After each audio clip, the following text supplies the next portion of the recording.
set? All set. Okay, with the hour being after 7, we have a planning board hearing tonight with a quorum present. First item of business for us is minutes of October 1st. Make a motion to approve. Second. Oh, I can't. 1 second. Abstain. Kate, I sent you an email, but I didn't get it. It was after 4. I had one question on the minutes. I just had requested one All right, edit, ma'am. so. Jack, Go ahead. I had Yeah. a Okay. question on the minutes. What's the problem, John? I didn't recall that they'd said that the gentleman presenting for us was the sole owner. As far as I know, I'm not even sure if he's an owner. He's just spokesman.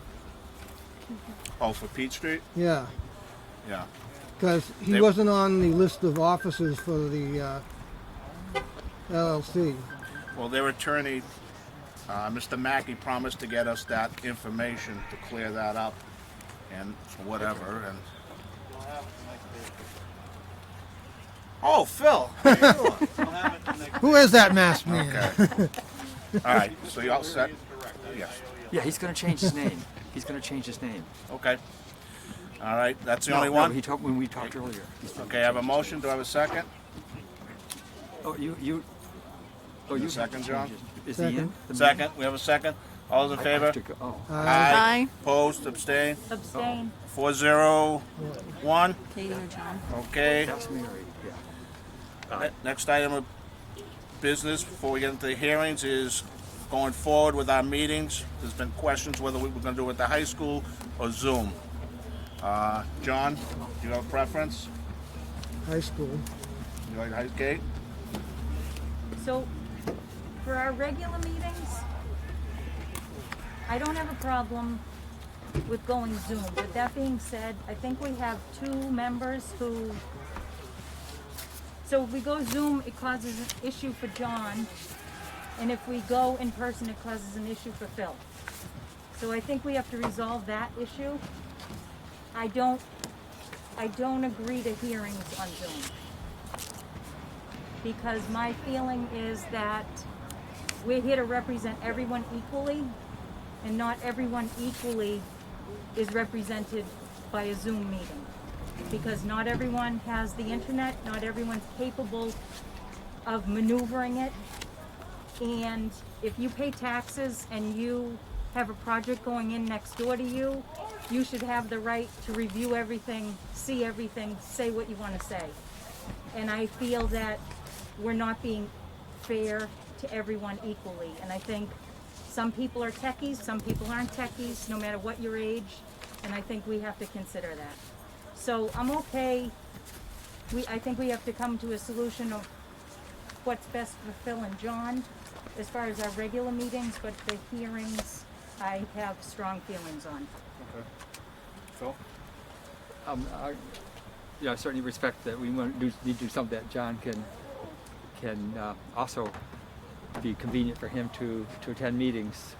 So whether that's possible to go to the town hall, that was discussed. I mean, I would prefer Zoom if that we can make that work.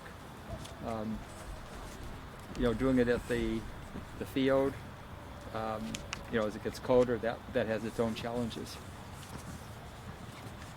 Okay, but the issue, what Kate said, and I agree, is Yeah.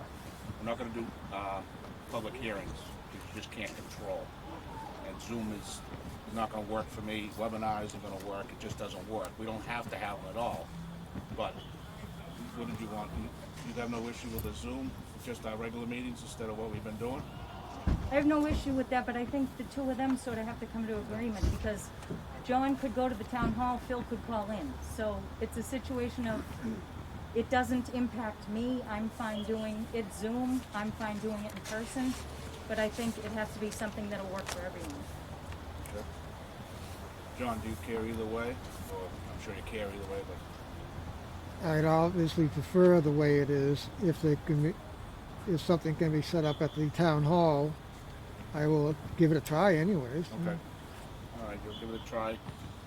All right. Sarah? I think a lot of boards around Massachusetts are going online. They're using webinar. They're doing it safely. They're doing public hearings. I think every time we meet in person, it's a little bit risky to everybody in the board and to the public.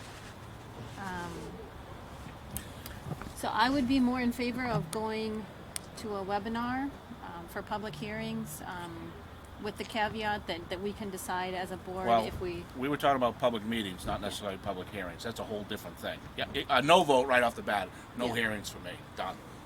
Because you can't do them on Zoom. Webinar, it just doesn't work. It's not fair to the people when you have stuff moving up and down. It really takes a lot. What we were first talking about is meetings, whether it be at the high school or Zoom. So which one? I'd rather do it online. Okay. All right. So next one we'll try a Zoom and see if we get John hooked up. Okay. Okay, That'd John? be great. Okay. And as far as the meetings, Do we have to vote on that? yeah, I'll make a motion that to have the meetings we'll try it Zoom with John gonna get hooked up. Do I have a second? Second? Discussion? All in favor? Aye. Aye. Aye. Opposed? All right, public hearings, favor of trying to make them work or not do them at all. So I make a motion not to do them until this is all over. Second. I have a second. Any discussion? All in favor? Aye. Opposed? Opposed? Opposed? Okay, 3-2, so until this gets lifted, we'll keep all the filings, which we only have a couple anyway, Can I until just it's over. add to that if someone comes up with something creative that we think we can revisit it, I'm willing to revisit it. Sure. It's just with what we have on the table right now, I'm not in favor. Okay. All set? All right. Tonight we're here, and the reason we're here is because of everybody knows what we're going through. You can't have more than 25 people in a meeting room. We can't control a public meeting. We can't keep people out. You can't do that. You have to let everybody in. So the only way to do it is just like the town meeting's doing, it's outside. Fortunately, we still got a decent night here, so that's why we're having it out here tonight.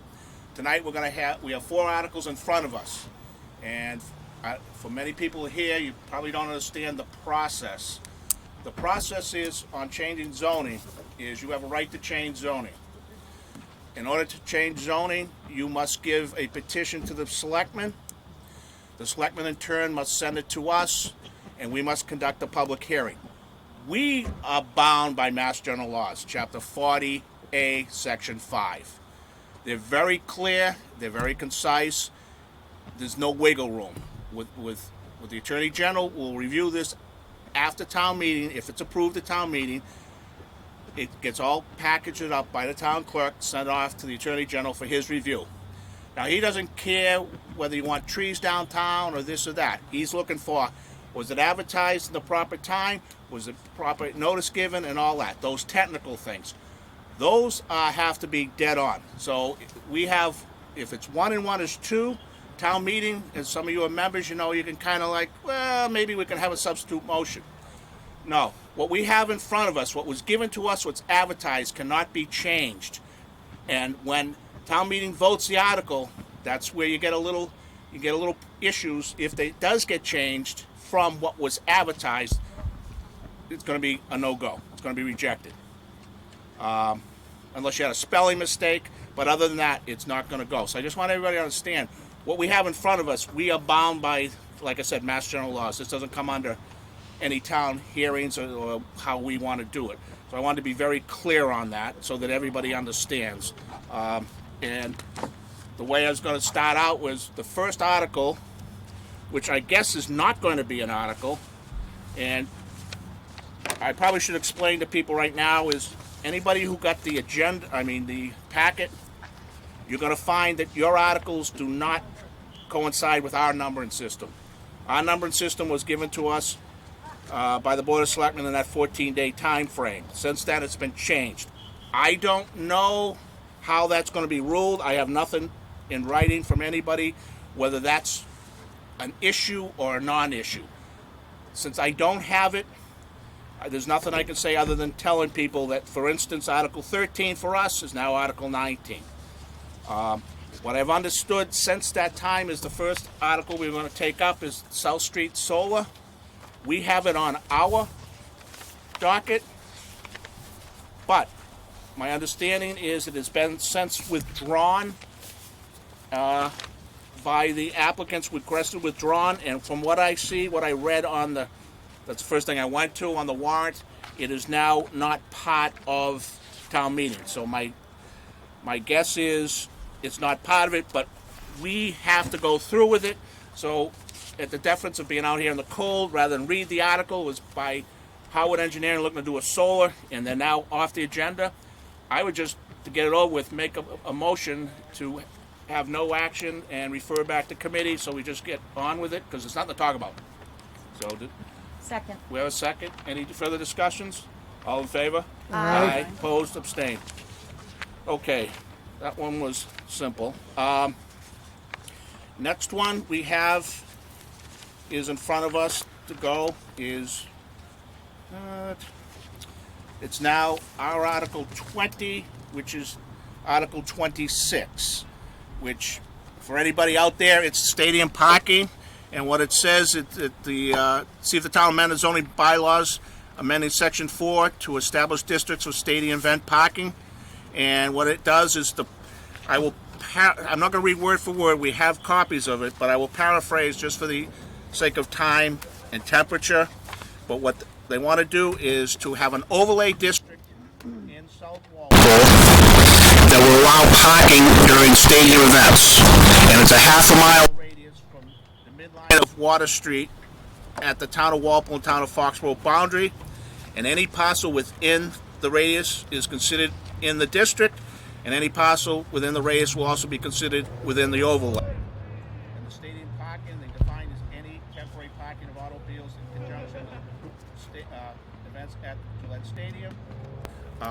They have development standards such as no blocking or overhanging on public ways, egress, parking spaces must be at least 166 feet. Stadium capacity will be based upon 166 feet. And let's see. Oops, I'm reading from the wrong one. I had my. Sorry. Where'd it go? Come on, Jack. There it is. It's an easy one to read. And it talks about having. It would be under the clause of our limited site plan. Now, before I have opened the hearing, but before I go on, I see the applicant, the sponsor, Cindy. I would like to tell you now, because that's my duty, is so that you understand the way it's been presented to us is two things. One, there's a map requirement in the Mass General laws that needs to be per scale. It has to have every name of every parcel that's ownership there, and and we also needed that to be submitted scale. We don't have that, so that will be an automatic by the Attorney General.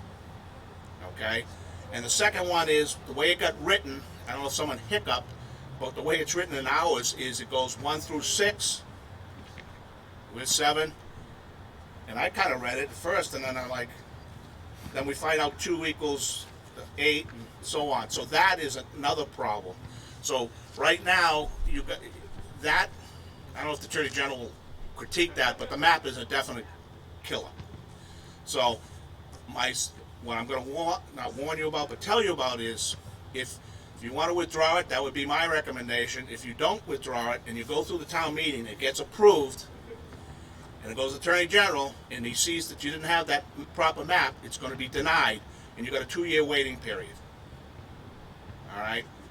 Given, and I understand you're probably not happy about that, but a little bit bright to that is the fact that I don't think we're going to have many cars parking up at Foxborough this year, and I don't think anybody's going to lose any revenue over it unless something happens. So my advice would be, you could wait till the spring, so that you don't have it. If not, you have to wait 2 more years, which would be 2022. So, with that being said, I'll leave it up to you right now. If you want to proceed, we'll proceed. If not, tell us what you'd like to do. So the map was submitted, but I didn't know about the names.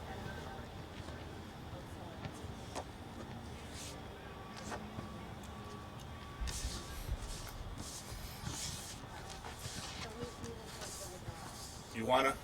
Okay. This is one of those that, yeah, it was wrong, but fortunately, if you want to. So, with that being said, we have the applicant, in my opinion, has a right to withdraw and without prejudice. And I will make that as a motion that I will allow the applicant to withdraw this article without prejudice. Second. Second? Mr. Chair, Yeah. is it possible for her to just come to the microphone just so it's clear to everybody? That she's withdrawing? Yeah, I mean, I couldn't hear her from here. I mean, Okay. just for the tape when people review it and stuff, it's better if we just speak. Okay, To so the I crowd. will withdraw. Can I take this off? Yeah. Look at the camera. Okay, Wait. I will withdraw the article until spring. Doesn't have to be like a hostage video, yeah? Thank you. Okay, thank you. And I had that formal motion. I had a second. All those in favor? I Opposed, abstained. Okay. So, moving on to the next article. The solar's done, the Patriot's done, and now we have outdoor parking. And on that particular one, it was under our, I had it written down good.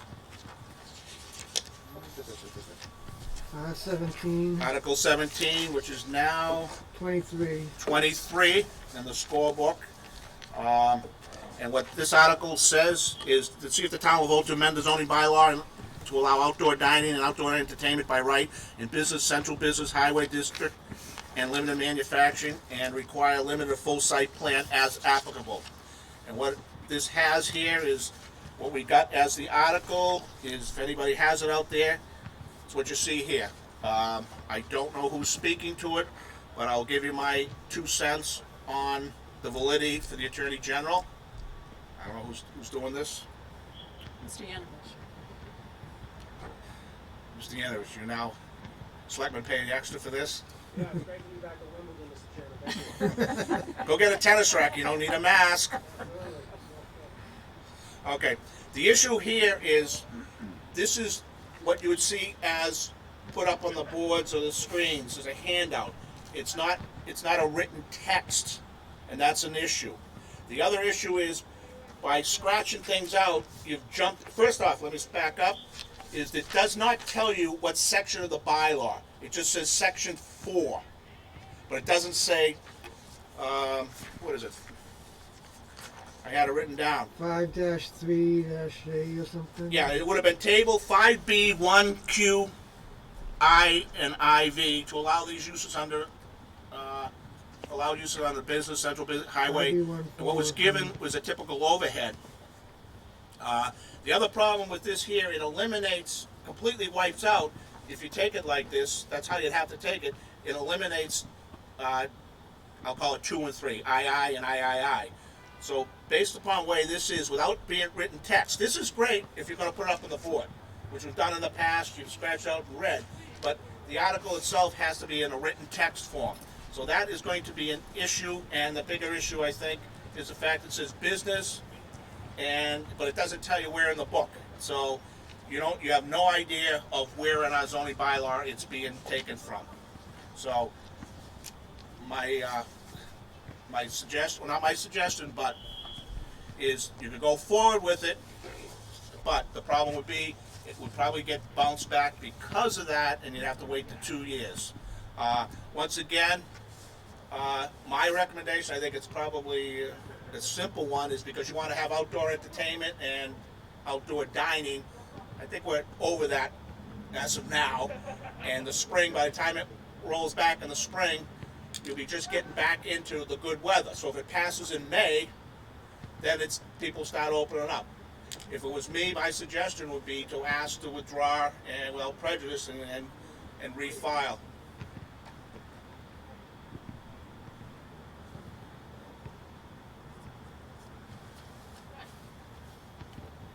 Hey, Jack. Members of the board. Good John, Town Administrator. I couldn't see with the hat, that's all. That's fine. Sitting with I'm Mike. just I gonna- recognize Mike, but I don't. I'm not in a position to withdraw this article. I can tell you it's been vetted by council. She hasn't raised any of these concerns that you previously raised. It's the first I've heard of them. So at this point, I'm not in a position to withdraw or ask to Okay. refer back to committee. I will raise these concerns to her and see if maybe that should be an amended motion. Okay, one of the issues, Jim, and I've had it for all these years doing it, our town council don't look at Mass General laws. They look at this, we had the same thing with inclusionary zoning last year. They don't read it, they don't see it. And, I mean, I being a lay person, I don't get paid the big bucks, but it says section 4. Where? That's why I'm pointing this out. So, you can get all, here's what I would do. I go to Copeland Page, it doesn't pass, you're gonna give us all the money we're losing because of this or something? They ain't gonna go with that.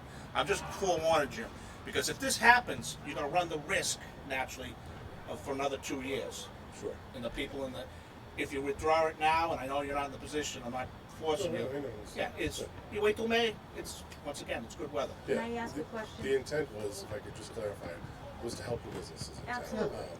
We've had a couple reach out to Ashley and myself over the last few days, asking to extend it.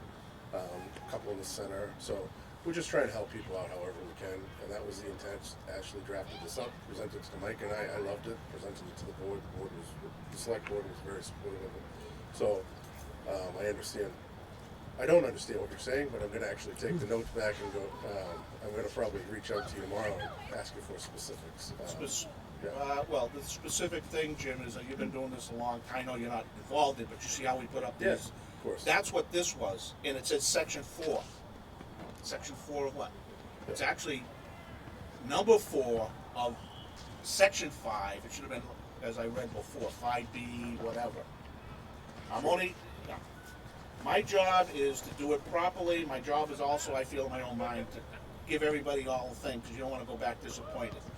And it's not whether I like the article or not. I just, what I've always said, whether it's here or whether they're doing anything for our stuff, I don't want me to make a mistake that screws either the applicant or the public. I want to do that right.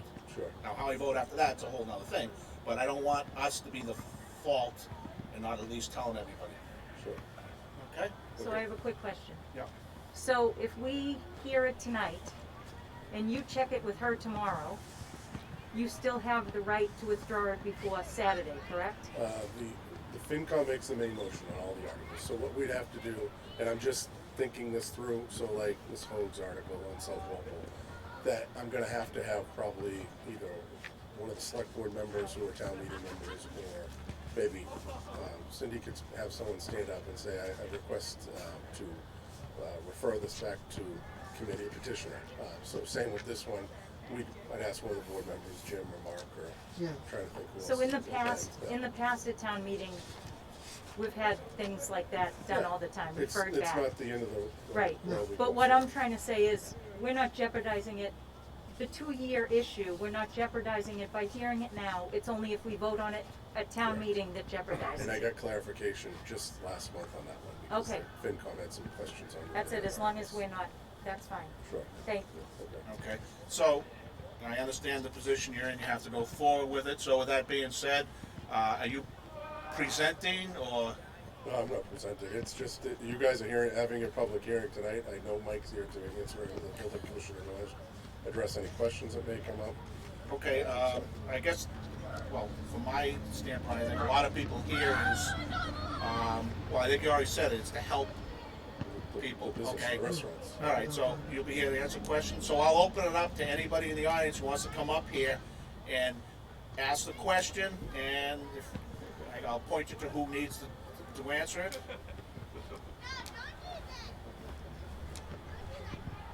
Hi, Joanne Mulligan, RTN Precinct 5.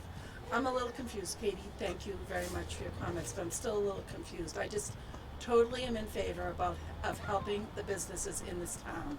And I really would be real sad to see that this doesn't happen right now at Fall Town Meeting. I know there's many businesses that have gotten money through different methods and that are planning on staying open for a lot longer. I know it's getting cold out, but they've got the heaters. This was the whole idea, and I believe that under the governor's orders, it wasn't all supposed to end on November 1st. It was extended out. I may be wrong, but I'm pretty sure about that from talking to Ashley Clark.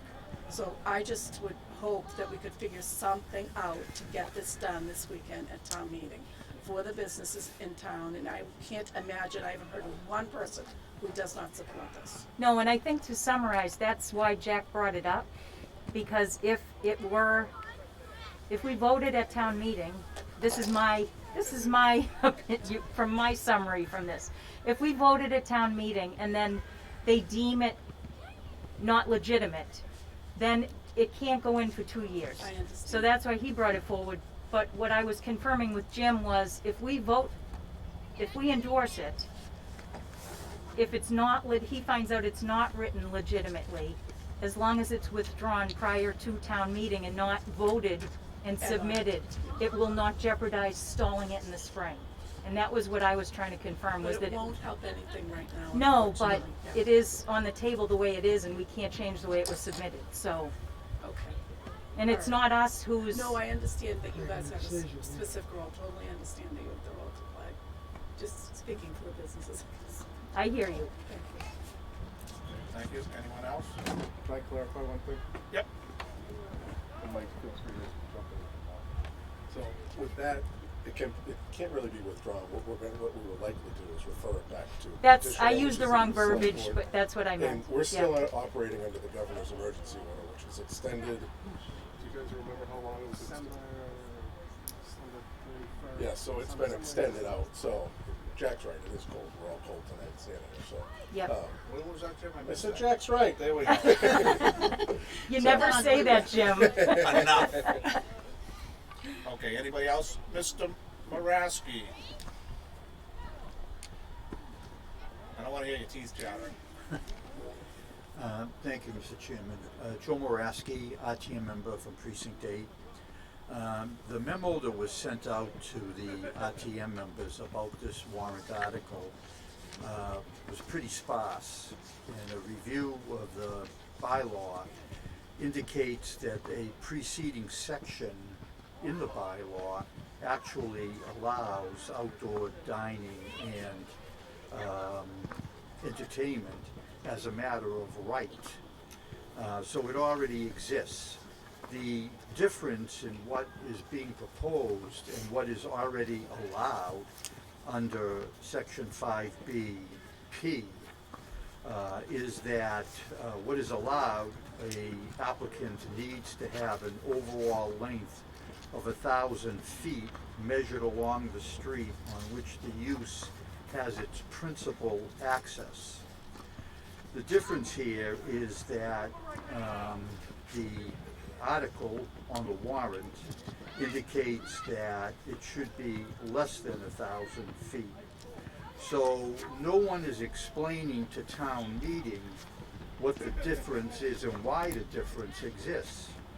And the only reason I can think that this was written in the way that it was for public safety and protection of neighborhoods. So I think that town meeting needs to get more information about this particular article. And the other part of this that I have reservations about, serious reservations, is that I don't like the idea that the zoning board of appeals and the planning board seem to be taking out of the equation. And that site plan, I think, is being given to the Board of Selectmen, if I'm reading this correctly. And as your board knows, site plan and planning board is synonymous. That is what you do, and I really don't want to see another board start chipping away at your authority. I have great confidence in our zoning board of appeals. They're very intelligent people, they're very fair people, and I don't see why we're doing this when we already allow it as a matter of right, but we have a qualification to it. And I think we need to search out that qualification, and it must have some type of merit to it. Thank you. Okay, I can answer the questions, Joe, because I was part of this. Back when we changed it, it was done over 1,000 feet, and what that hit downtown Central on one side 1,700, and the other one's about 2,800, and you had Route 1. But those are business districts, and typically there's nothing behind them but business. So it was felt that why not be able to do it? I mean, you look what the BBC did that, whatever it is now, Beacons. So that's how that all happened, because you didn't have neighborhoods, you were part of it. The reason the 1,000-foot under is you're looking at some of the neighborhoods that you might have, and the ones that come to mind is the one on Main Street where Dunkin' Donuts is by Bristol. You got McDonald's Circle behind that. You have one where Cumberland's and those people are. You have Audubon. That's why at the time we did that, because it made sense. Because the other thing is, we just couldn't see Dunkin' Donuts having live entertainment. So, but you would out on Route 1. That's how that all developed.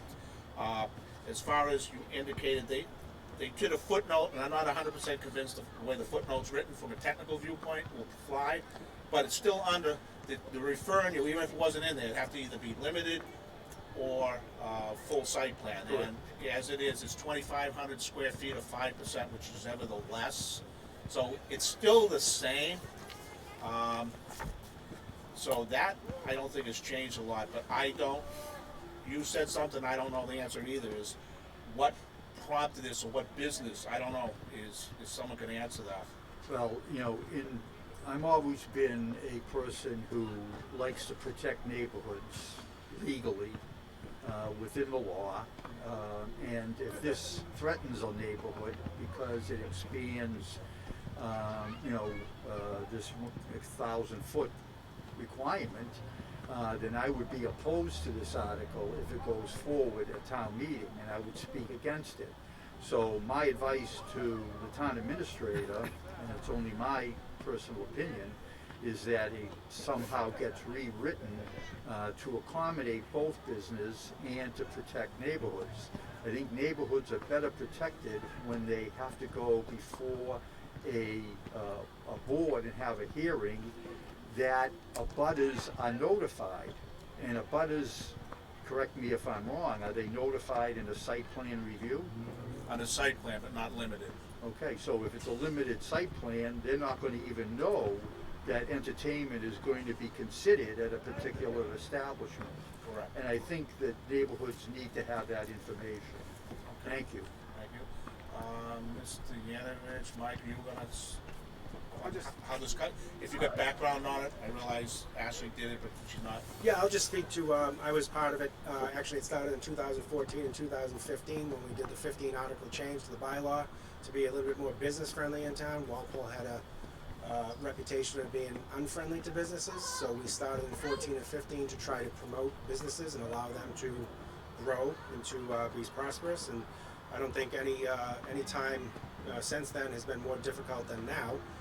So this was born out of us dealing with the businesses. Since I've been back, since Ashley's come on board, we've been out on the streets dealing with the businesses directly. And again, they've had concerns about the ability to maintain and to sustain a profitable business in these times.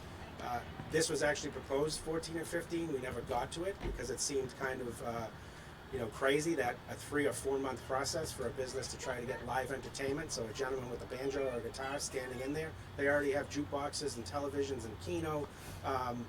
To be more business friendly, we said, okay, why not allow for live entertainment? We've already had a case study. We have it out there right now, all over downtown. We have seats and we have outdoor dining. It's worked fantastic. You can ask Chief Carmichael, Chief Bailey. We're still dealing with the tents and the open flame, but it's worked great. We had an unintentional case study that's come before us. I understand Mr. Moraski's issue with the neighborhoods and the fact that it's not going to the zoning board. The Board of Selectmen will not be the final arbiter.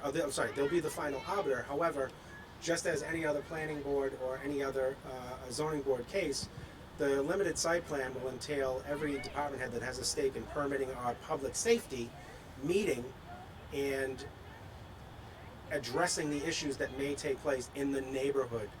Most of these places are not neighborhoods. I know you mentioned, heck, if I show up at Starbucks in the morning and there's a guy playing the banjo, great, that's going to be fantastic. But highly unlikely. More than likely it's going to be downtown, which we're going to try to promote downtown businesses from being able to prosper and do better. So this is an economic development article. We do have the neighbors, and we have been dealing with the neighbors and abutters to different places, whether it be down at Rocky's Plaza or wherever else it is in town.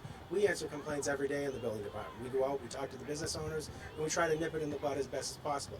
So this is definitively an economic development article. We had all of these things in mind when we proposed this article, when we went through the proposal and the body of the article, the structure of the article. We're not leaving any of the neighborhoods behind or any of the citizens behind, but we need to promote our businesses. They need help. And this is an article that, rather than sending them to the zoning board, which could be a lengthy, costly process, we can do it at the local level. Our department heads are very good. Our fire chief, our police chief, our engineering department, who we've dealt with the outdoor seating now, it's worked great. And again, you need to look at the fact that the businesses need help, and that's why it's here. And we'll do a good job making sure that the abutters and the neighborhoods are protected. Subsequently, after the department heads get a chance to vet the proposal, it will go to the Board of Selectmen, and there'll be a licensing process. Outdoor seating and live entertainment will be part of their license. At any time, if there's a violation or a problem, we can pull them in. They may not lose their liquor license or their common victual license, but we can strip the live entertainment or the outdoor seating at that time. They still may maintain their license, but at that time they'll just lose the ability to have live entertainment or outdoor seating. So it's not this isn't something where all of a sudden the world's going to turn on its ear and everything's going to go downhill and we're going to have drunken people running through the streets and torches and pitchforks. This is something that's going to benefit the businesses, which we've been talking about for a very long time, at least since I was here previously in 2014, about promoting and assisting the businesses. So, with that said, With that being said, Mr. Chair? one sec, I'll get you. Is what you said is, and as you know, you can do it on the big ones, downtown, Route 1. But this is for the 1,000 feet. And I quickly tonight, before I came, looked at the zoning map to see what would be under the 1,000. And I think that my recommendation is that you got to tell the people or whoever's presenting it is these additional areas that are potential for it. Okay, one that comes to mind just up the street. I grew up right up here. Is up at Cumberland Farms on Common Street. I mean, that is a little business one. You get a little few of those. Those are something, whether a sub shop wants to have live entertainment, I don't know. But it's something I think people are going to want to know. What I understand what prompted from your end, but has anybody come to you or you guys found any particular ones that this would help them immensely? That's all I'm saying, is just to have the backup to that. we haven't actually heard from a business that said, no, it's not going to help us. Every business that we've spoken to, especially in downtown, our downtown district, which is growing, is the most affected. But they have it as a matter of right. They don't. They don't have it as of right, and that was a false statement, or a misstatement, I should say, not a false statement. Isn't that allowed? It's not. It is under this, but they don't qualify under the 1,000 foot of frontage. The premise, there's two different uses, 1,000 foot of frontage. Permit. It's a special permit. Under 1,000, but isn't it over 1,000? Over 1,000 there as of right, but downtown, how many businesses have over 1,000 feet of frontage? No, it's not there. It's the district itself. No. No, so highway business is really, it's not the district. You still have to have 1,000 feet of frontage, the way that it's written. Okay, you and I are a bit different, so that's why you're here. Okay. Correct.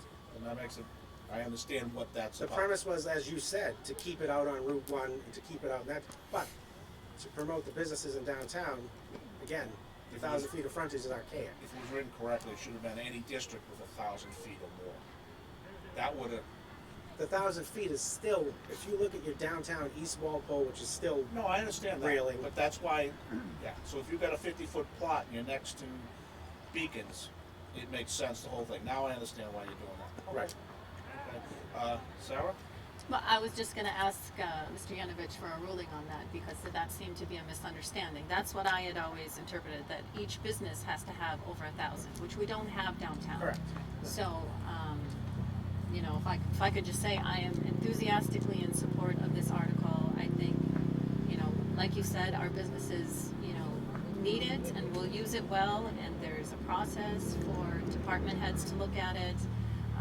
It does not take away site plan review or limited site plan review if it were needed. So if the project needed it, that project would still have to go, through the planning board for that portion, just if it didn't need it, let's say it's an existing business, there's no site plan, they just want to add outdoor dining, then it can go through a permitting process through, you know, the building department, police, fire, and then approval with the select board. I think we have to be more nimble, we have to support our businesses, and I think it's a very good article. Yeah, I also support it. I think what we've seen downtown already, you know, with the outside seating, there've been a little music at times, so, and we do need to help our businesses, and it's an opportunity for us to grow our downtown and bring more people there, while at the same time we're helping businesses. So I support it. I don't see it as a major problem for neighborhoods. I think it makes a lot of sense. Overall, it's a good idea, I think. I have a couple questions. You have the footnote 1 for I, yet an IV, regular furnishing of live entertainment at a restaurant or similar place. With that wording, I'm assuming it could be outside? Correct. I would think if it was outside, we'd want to have that go through site plan also. So Where are again- they going to set up the stage or whatever the type of platform they might be performing on? I don't see that listed as with a footnote I-1 on it, just the first one. So that might need to be a correction made. When I first saw it, I said, why are we taking away the zoning board's or planning board's right to do it? And then I saw the footnote and said, oh, okay, it's still coming back to us. We're going to look it over and see if something looks wacky. So I'm not opposed to it. I think Jack brought up some points that need to probably be addressed to make sure it's going to go through smoothly. But overall, it's a good idea. So I appreciate that, and just as Jim Johnson made mention of, what I would suggest to give us a couple of days here, I think we have 2 days, would be, and again, it's up to the board, is to refer it back to committee, and in the next 2 days, if we can rectify it with town council. If not, you know, we can withdraw it and come back in the spring. But I would ask, you know, we've tried to make a good faith effort for the businesses in town. I would ask you to refer it back to committee, and then if it's not, you know, right for No, town meeting. I think, sorry to interrupt, but I think you want us to vote it so it moves Yes. forward. If it's going to get referred or pulled, it should be before or at town meeting. I'll refer to the chairman if he wants to vote it or if he wants to refer it. I think we should vote it. I think we should vote it. Yeah. Well, That, okay. all the better. All right. Otherwise, if it goes to committee, we're I'm gonna go back to the 1,000. The only reason the 1,000 feet threw me, Mike, is I can remember we never saw the British Beer Company in front of us, and I go, oh yeah, that's right, it's 1,000 feet. That's how I was going on that. I thought anything up a Route 1's up for grabs, but you, in your interpretation, you showed me.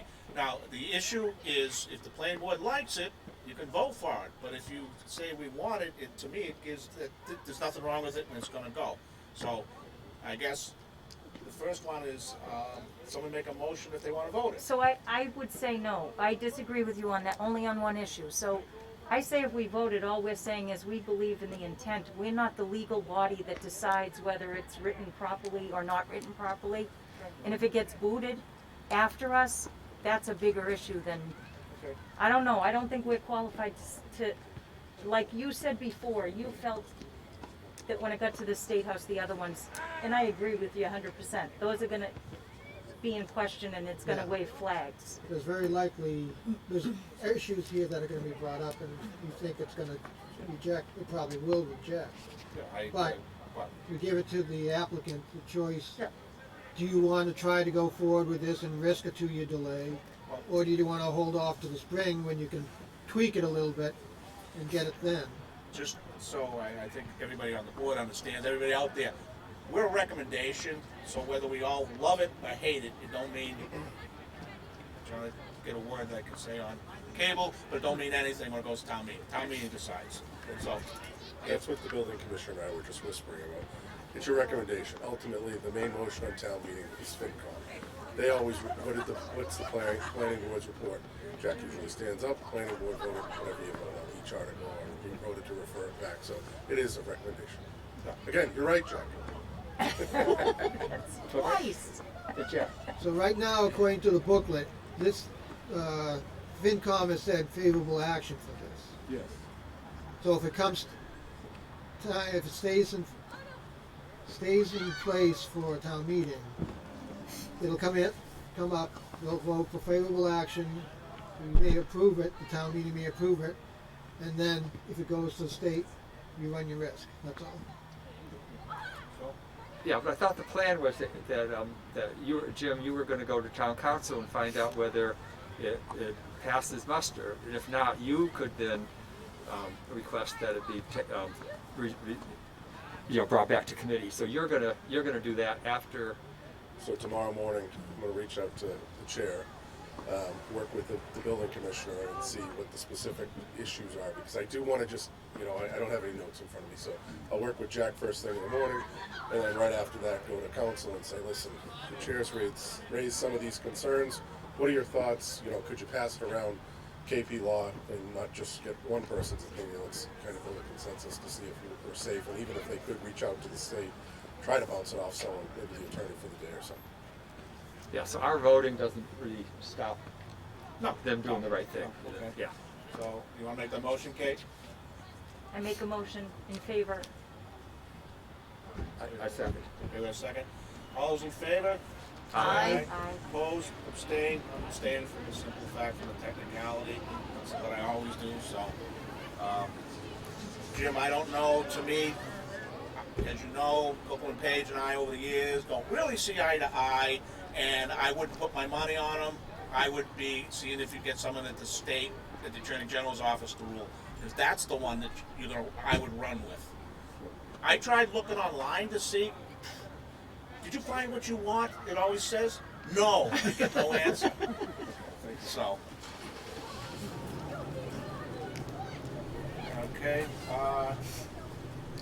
next one is, we have town article, make sure I have the right order, it is our 13, inclusionary zoning, and it says see the town included bylaw for inclusionary zoning. It reads as follows.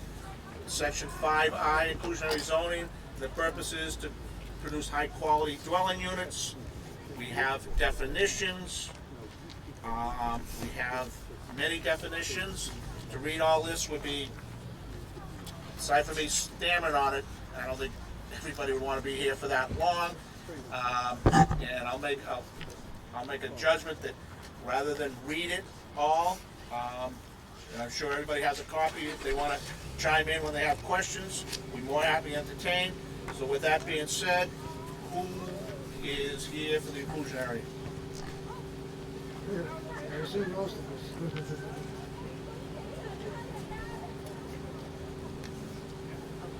Hi, Chairman Conroy. Thank you for having me. My name is Andrew Flowers. I'm the chair of the Walpole Housing Partnership.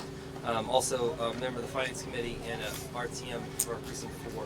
I'm here tonight in lieu of Ashley Clark, the Community and Economic Development Director, who couldn't make it tonight.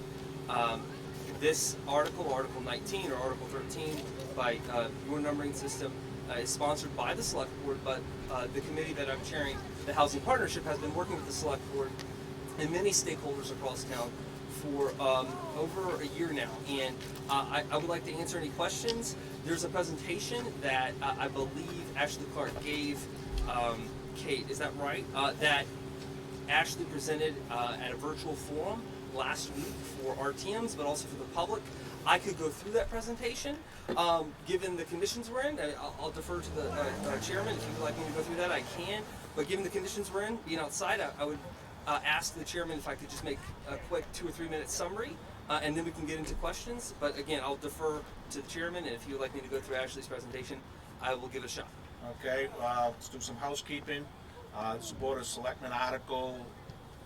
Anybody speak that you're their man to do it? There is, I don't believe there's a member of the Select Board here, or the Board of Selectmen here tonight.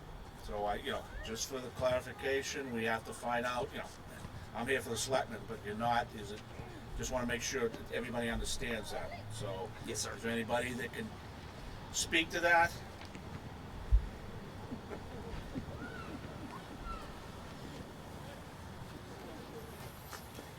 I can speak to the fact that the board did vote favorable action on this. They did vote to sponsor it.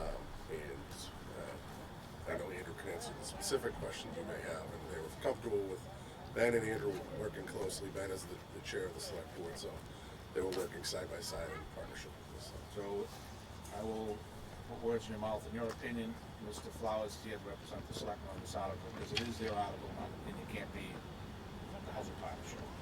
Yeah, as the person who helped develop this article and present it to the board, I'm comfortable in saying that Ben is here, Andrew is here to speak. Okay. Yeah. Just wanted to record that and informate. Okay, before we get going, here we go again. Mr. Chair, I'm Yeah. sorry to interrupt. I just want to say that we have copies of the zoning articles if the public would like to come and take a copy so that you can follow along if anybody doesn't have it or have access to it on their phone.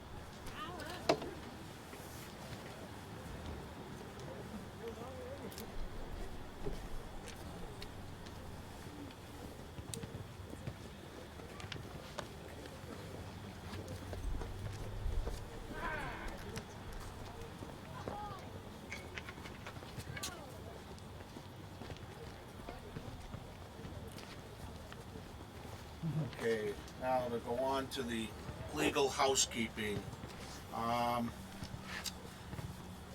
Major issue 1 here is both this article and the South Walpole parking are both listed as section 5I. Can't do. Even if it's taken off the table, which it isn't, you have 2 sections, 5I. That creates a ton of confusion, and I would see, my personal feeling is the Attorney General will go, you can't have 2 5Is, they're 2 separate articles. That's a hurdle. Okay. Second hurdle I mentioned earlier, but it was the same with everybody else, and I'm not sure the answer to that is the articles being from what we were given versus what's in the warrant. I'm not even gonna opine, as lawyers say, on that. I don't know the answer. That's something you guys need to check too. And the other issue is, and it comes with all of them, what we were given for the 14 days was not necessarily a petition, but a warrant. And in the format it was given to us is not the way it should be presented. We should have gotten it as a petition. And that within the 14 days. And that's another issue that needs to be checked out. I've never, sitting here all these years, never got it like this. Typically it's a petition. This was sent to us in the form of a warrant. And along with it, we went from Article 1 all the way to Article 23. That was our notice. But that was for all of them. If you read very carefully, the Mass General Laws, Chapter 48, Section 5, petitioner has to give 5 copies, and then that's transmitted to us, whether you give us 1 or all 5, it doesn't matter, but each one. This was given to us almost as a heads up. So that needs to be checked out too. So you have 3 issues that can affect this when it gets, if it gets voted, town meeting goes on, the Attorney General is going to be looking over that portion of it. So those are 3 hurdles that, I assume that you're going to have to check. Well, you will have to check to make sure you're on good ground before town meeting. Okay? So with that being said, I want to clear that up. So now for your presentation. If it's okay with you, Chairman Conroy, could I forego the full presentation that Ashley made? It took about 25-30 minutes, I believe. I'll just give a quick overview. So, Article 19 is an inclusionary zoning bylaw. What does it do? Why do we need it? Just to state up front, big picture, to take a step back. There are 2 problems this bylaw is trying to solve. 2 problems that Walpole is facing right now. 1, we have a dire need for affordable housing, and 2, we're being inundated with 40B developments, unwanted 40B developments, 5 of them, I believe, that are actively under process. So this bylaw is attempting to solve both problems, to align interests both of people who dislike the unwanted 40Bs in town and want to get rid of that, as well as want to help their neighbors, help people who grew up in this town, seniors, veterans, or plumbers, teachers, people who work for the town to be able to afford to live here. So, Walpole is booming with development, and just look at these apartment complexes downtown. over 300 units downtown, 0 of them affordable. Again, a part of the reason we want an inclusionary zoning bylaw. Affordable housing, as defined by the state, is the subsidized housing inventory, the SHI. Walpole is currently at 7.1%, and under Mass General Law, Chapter 40B, going back to 1969 now, if a city or town is below 10%, and again, we're at 7.1%, you're susceptible to these unwanted 40B developments, which can override local zoning bylaws. So we want to take back local control. We want to prevent big multifamily housing developments that are 40Bs that go in zones that are not zoned for multifamily housing. So the Summer Street, the 2 projects, 40B developments come to mind there. So these 2 aligned interests that we have here, I think are both solved adequately with the inclusionary zoning bylaw. The select board, as Chairman Conway has mentioned, has been working with the housing partnership for over a year. We've had multiple avenues for resident input, public forums, listening sessions at the library, at the senior center. We had a survey of over 50 responses. This is now the 3rd town meeting that we attempted to have a discussion and to put forward this inclusionary zoning bylaw. So the 2 problems, just to elaborate quickly. The lack of affordable housing. 30% of Walpole homeowners pay more than 30% of their income on housing. That's total housing cost. From property taxes, rent or your mortgage payment, maintenance. Over 30% of Walpole homeowners meet that threshold, according to the federal government. That is too high, over 30% of your income. But get this, more than 60% of Walpole renters pay more than 30% of their income. So there's clearly a demonstrated need. And again, these numbers were pre-COVID, pre the recession that we're going through now. It's, I would argue, even worse for Walpole renters and homeowners who are struggling to make ends meet. So there's clearly a need for affordable housing. The second point with the 40Bs, we want to get Walpole up to 10% so we can deny these 40B applications. I mean, I think that's one intention. When you talk to people in town, they would like to take back local control over zoning. The inclusionary zoning bylaw, that is Article 19, what does it do? It applies to larger scale developments and requires that some of the units in those developments, between 10 to 15%, are affordable, in addition to the market rate units. So again, the vast majority of the units in these multifamily developments or subdivisions or what have you will be market rate, but between 10 to 15%. And again, it starts at 6. It starts at 6 units, net new housing development. So all old housing development does not apply. This is both for rental or ownership properties. And I want to emphasize one last point, and I'll stop here to take questions, is this bylaw does not change where multifamily housing goes in Walpole. So if you're in a district like the rural district that doesn't allow for multifamily housing, this will not force multifamily housing on you. But guess what will force multifamily housing on you in those districts that prohibit it? 40Bs. So this alignment of interest to get Walpole's share of affordable housing up above 10%, both to meet the demonstrated need, but also to legitimately take back local control. That's the purpose of this bylaw. I can get into the questions tonight about the dimensional waivers, about the payment in lieu, about the incentives that are built into this bylaw. This bylaw was designed when we heard back from developers over a year ago that, hey, when they told us, hey, my experience with inclusionary zoning is it works well when you give us some dimensional waivers, some ability to build maybe a few more units that are market rate in addition to the required affordable units. That was built in. So part of the reason this has taken over a year is that we've listened to the developer community to build in incentives that make this economically feasible. And that's the last thing I want to stress is that this is designed, it's very standard, because over half of the cities and towns in Massachusetts have some form of inclusionary zoning. So this is designed with developers' feasibility in mind. This is not going to thwart development in Walpole, but nor is it going to skyrocket our affordable housing share that high either. I would doubt we'll ever get more than 11 or 12% with this bylaw. So I'm going to stop there and answer technical questions, but I can go back to Ashley's presentation if needed. Okay, what I'll do is, see no one's left, so this must be the event of the night. So whoever wants to speak, please raise your hand and come on up to the podium and give the name and address for the record. And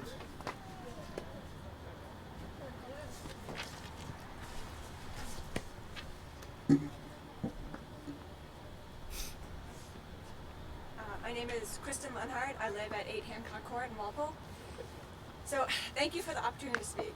We live here, my husband and I and our family in Walpole.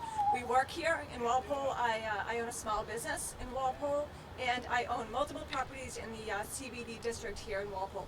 So I'm, intricately involved in the town, and this bill directly affects me.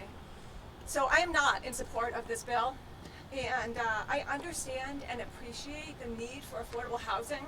Candidly, probably more than most people who are involved in this bill, and that's because I have been a landlord for over 10 years to affordable housing tenants.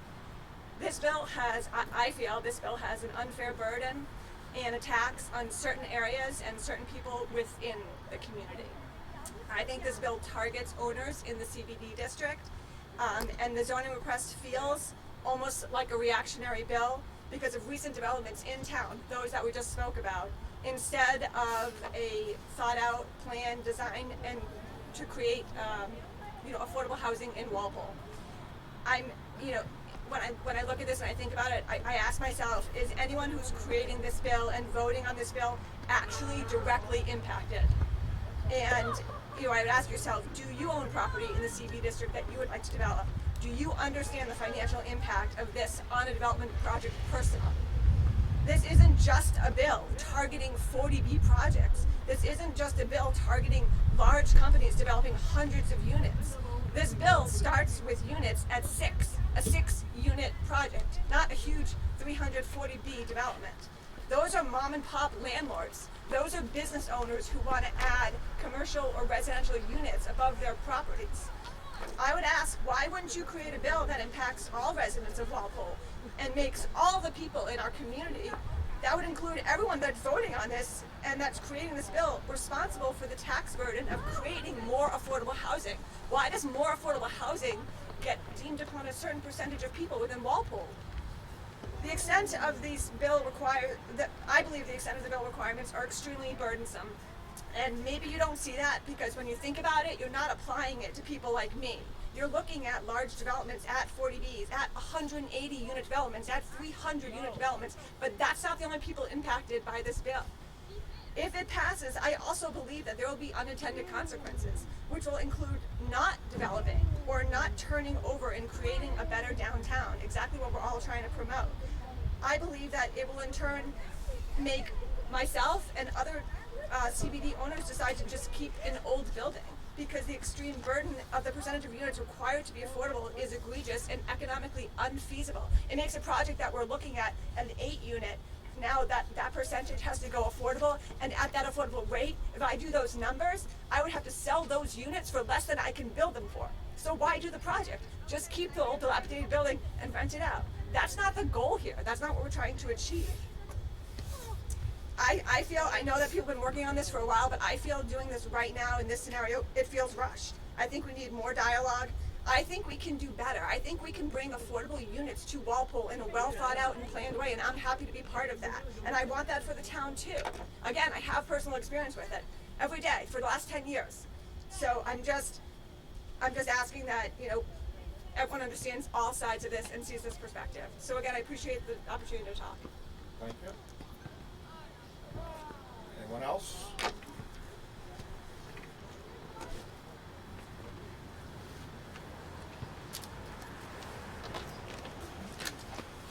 Joseph Kelly, 300 East Street, Walpole.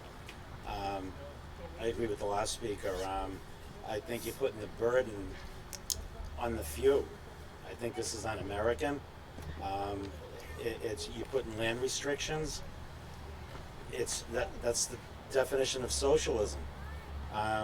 If I was to go through everybody's profession here and to say that you were going to pay for the affordable housing, I think from what I've seen of this, and I haven't read the whole thing, is we could be creating way more housing with less quality. I mean, who determined that everybody has to have $1 million home? I mean, are we going to tell the plumbers and the carpenters that they're going to have to discount their rate on the builder? People have had property maybe for generations. It may have been a big part of their wealth or their only wealth. And you're going to cut down their wealth because a business that's going to go in is going to figure out what their numbers are, and that's what the land is going to be worth. This bill is socialism, and I think we need to spread it out more. How about taking the land on North Street, Adams Farm, and building affordable housing there? I don't think people would like that. Am I wrong? I don't think so. But I think if you're going to affect people, you don't single out the few. I think it's disgraceful. I think it's what's going on in this country. We're causing divisions among people, and I think this bill is extremely divisive. Thank you. Joe? Phil?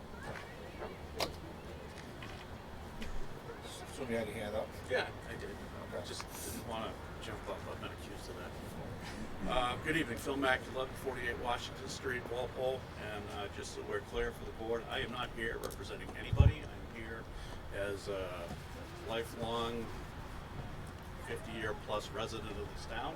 I think I'm in precinct 3, but we'll be gerrymandered again. I'm sure that number will change by the next election. So, at any rate, I do a fair amount of representation of developers in town. I'm not here for any one of them, but I've looked at this, and I have preached that we need better systems to have housing produced in this town for 2 decades. It costs too much, it takes too long, and quite frankly, I go to my reunions, the high school didn't look quite like this, but pretty close, and there aren't many of us who live in town anymore, because we couldn't afford it when we graduated. And that is unfortunate. With all that said, though, this doesn't get us there. And I'm not here to really talk about policy. I'm just talking about, hard facts. Right? It's not really hard facts, but permitting process in Walpole, of which I am intimately familiar. So just kind of go through the bylaw itself. We start off, and I don't know if Lou Petrozzi, I know if I say it 3 times, he may show up and that could cause problems, but he may fall off his chair in about 30 seconds because I'm going to actually have to say I agree with one of the things Lou's done. You look through what land is covered in here. 3A2, any division, combination, redivision of land development for 6 or more dwelling units. So to me that's a subdivision. And I don't see anywhere that would say otherwise, because there's a 1 and a 2. And then down in 4A, development of any land subject to this bylaw shall require a special permit from the zoning board. And this is where Lou's going to fall off his chair. Wall Street development versus Westwood a few years back. The appeals court actually rendered the decision and went to the Supreme Judicial Court. They denied further appeal, appellate review, so pretty much it's the law of the land. You cannot require a special permit for a conforming subdivision. Now, if you have open space, if you have waivers, if you have something else, that's a different ball of wax. But for a conforming subdivision, which would still fall under this, you can't do it. The subdivision control law is not something that you can now require to be subject to 40A. Basically, the theory being is it's its own regulatory scheme, and it's your purview, it's not the zoning board's purview, and quite frankly, if you want bigger or smaller lots or what have you, amend the zoning table. You should be able to pick up a book, look at subdivision rules and regulations, this is what you can build. Not require a special permit. So I think you have a problem there. Going down to Article 5, I completely respect Mr. Flowers' passion, and I like all of his sentiments. But math, I don't claim to be the best mathematician out there, but I think I can get some basic stuff down. If you look at the table, anyone between 6 and 12 units, they're required for 10%. That's fine. It doesn't put us in the hole, but it doesn't get us a single unit towards that 10% number. Between 13 and 20, they have 12.5%. And this is where I will clearly state that I took the easy way and I did the math based off of the more than 20 dwelling units. So what I'm about to say is mathematically correct, but I fully understand the numbers would change because of the 12.5.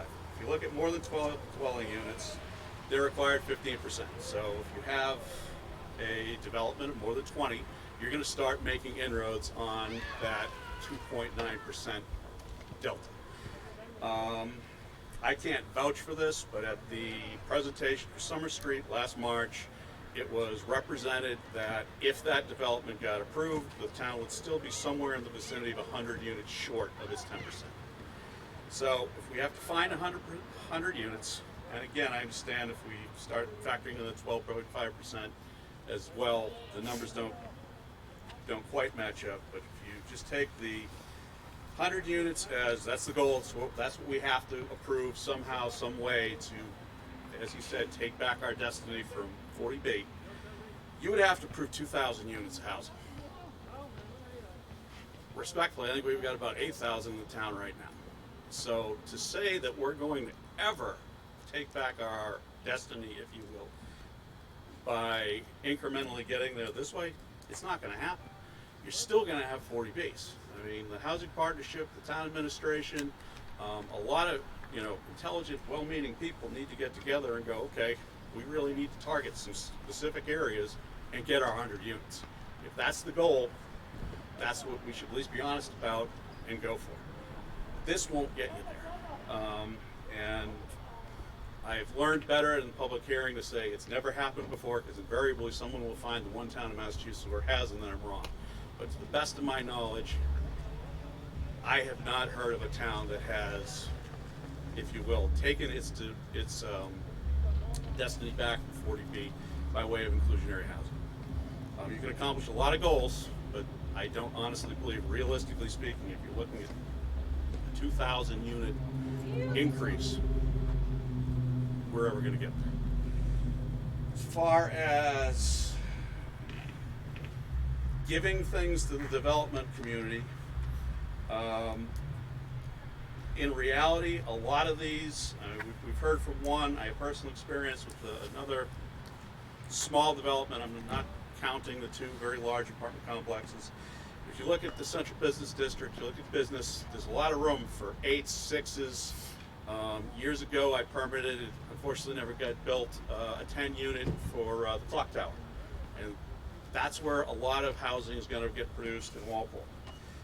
But the two places that we don't give any density bonuses to, business or central business. So again, where is the incentive for the people who own a business or a small plot of land? Because again, I'm taking the South Streets, the gentleman proposed Adams Farm. If we ever wanted to put something there, we'd take care of all of our affordable housing. But back to small landowners, own a couple of acres, how much can you put on there? That's who is essentially in your business and your central business, really where this is going to get targeted, I believe. And we're not offering anything via this. And then there are some technical difficulties here going through later on again, the subsection A there. It's very clear about housing units shall require only 25% of the minimum lot size per unit in the underlying base zoning district served by public sewer. Got it. I can make that calculation. I can figure out the lot size. I'm okay. I think I understand the intent of it, because we know in certain areas that aren't served by public sewer, the lot size goes up, but then it goes on to say, for sites not served by the public sewer, the minimum lot size requirement per affordable housing unit may be reduced by 50%. Those two words, may be, are a continuing problem throughout this. There is no standard to it, can't plan on it, we can hope that's what's going to be taken into account. I have in other cases tried to or believed that we computed density correctly and was rapidly and rudely disabused of that notion by the zoning board, because those 5 people interpreted their discretion differently than I did.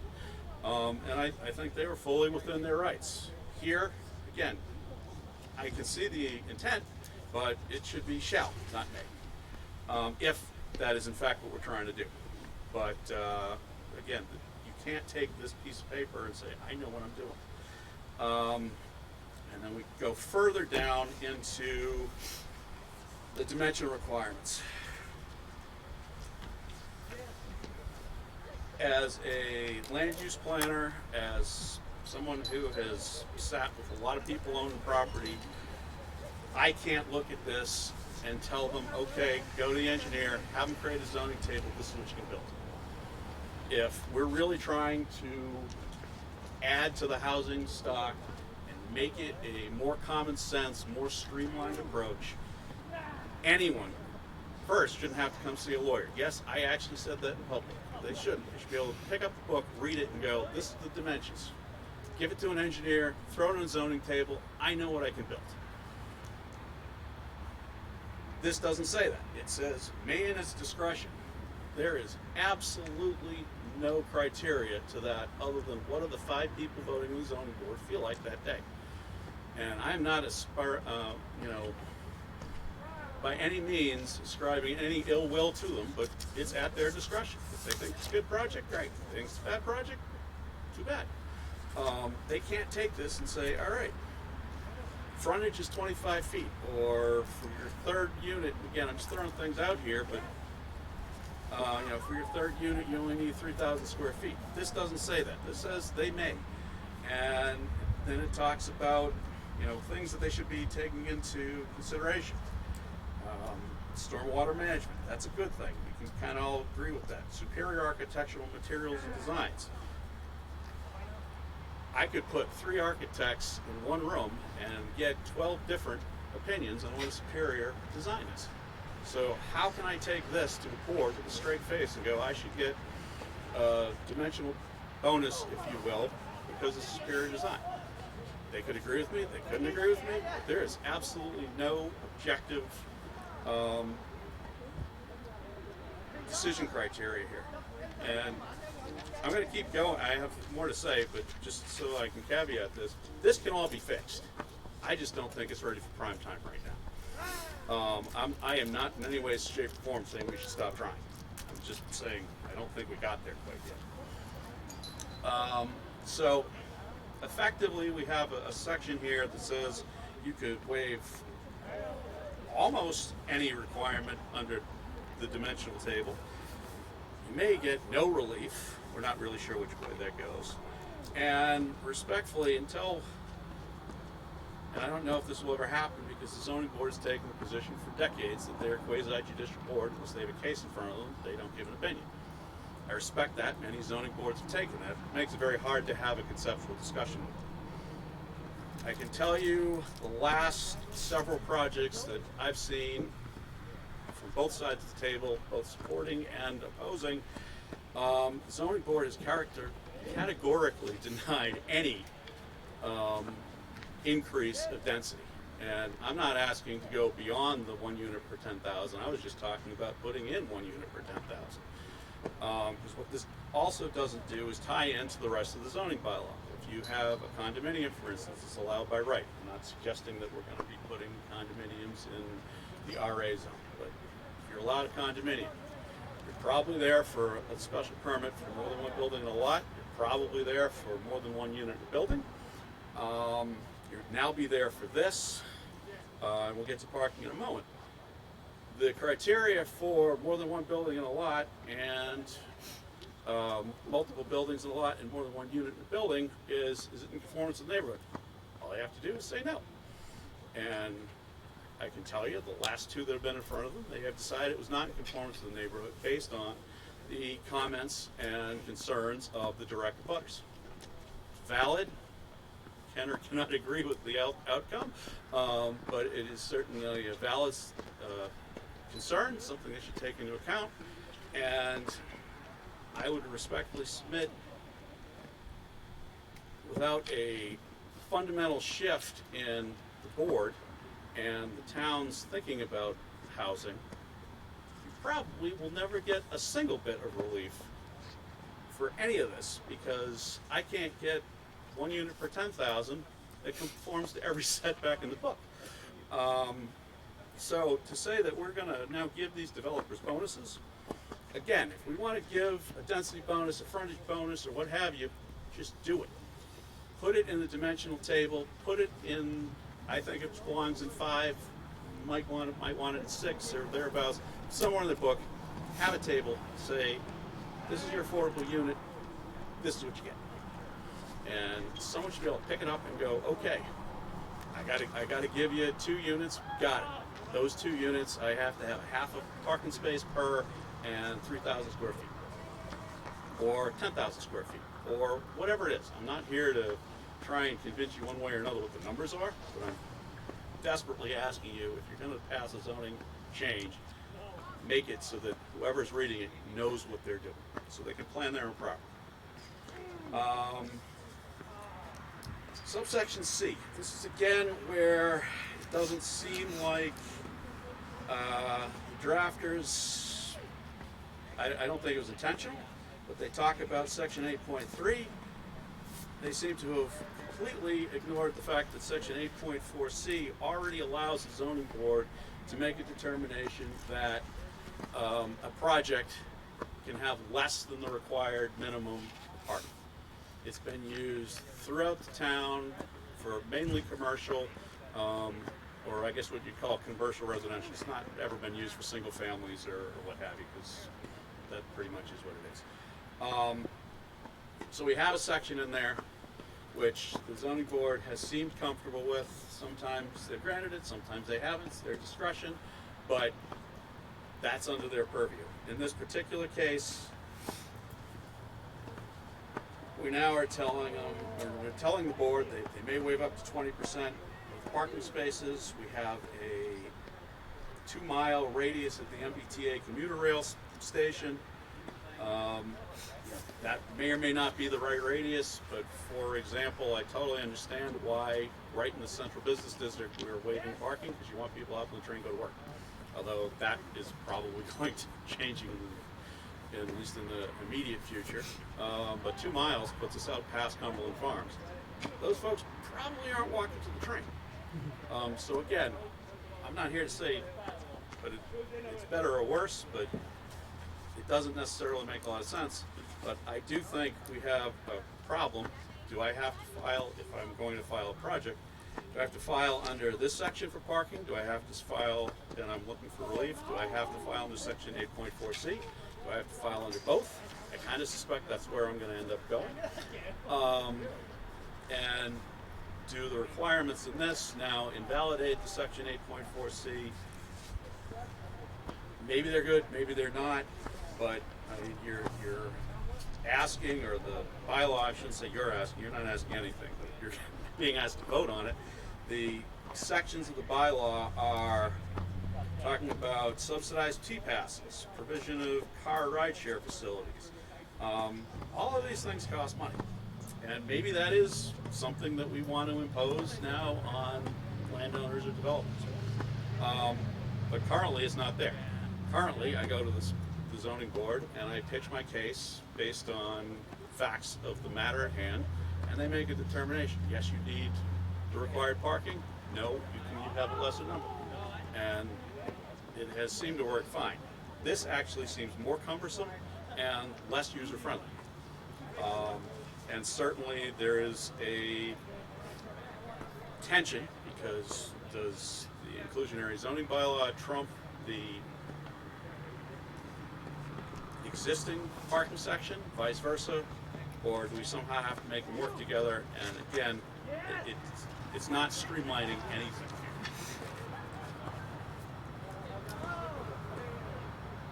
As far as going down there, I'm just kind of going through here, hit my notes.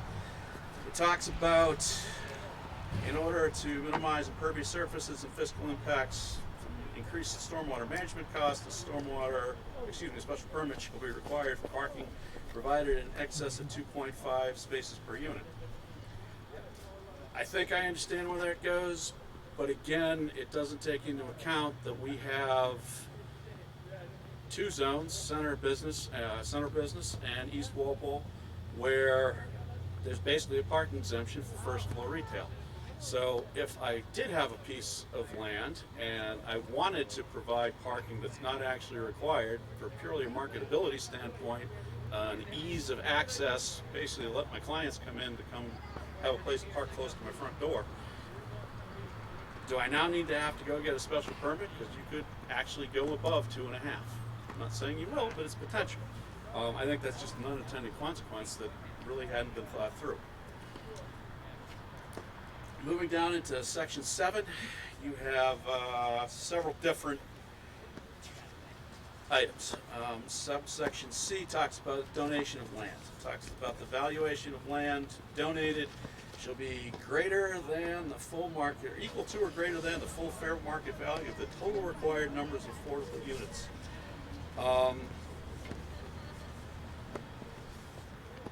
I think you're going to end up, and courts have been, actually it hasn't been litigated much at this point, but absolutely no one in the legal community is coming down right now and saying, yep, you can actually put this in. Most people are saying you're really on the border of an illegal tax.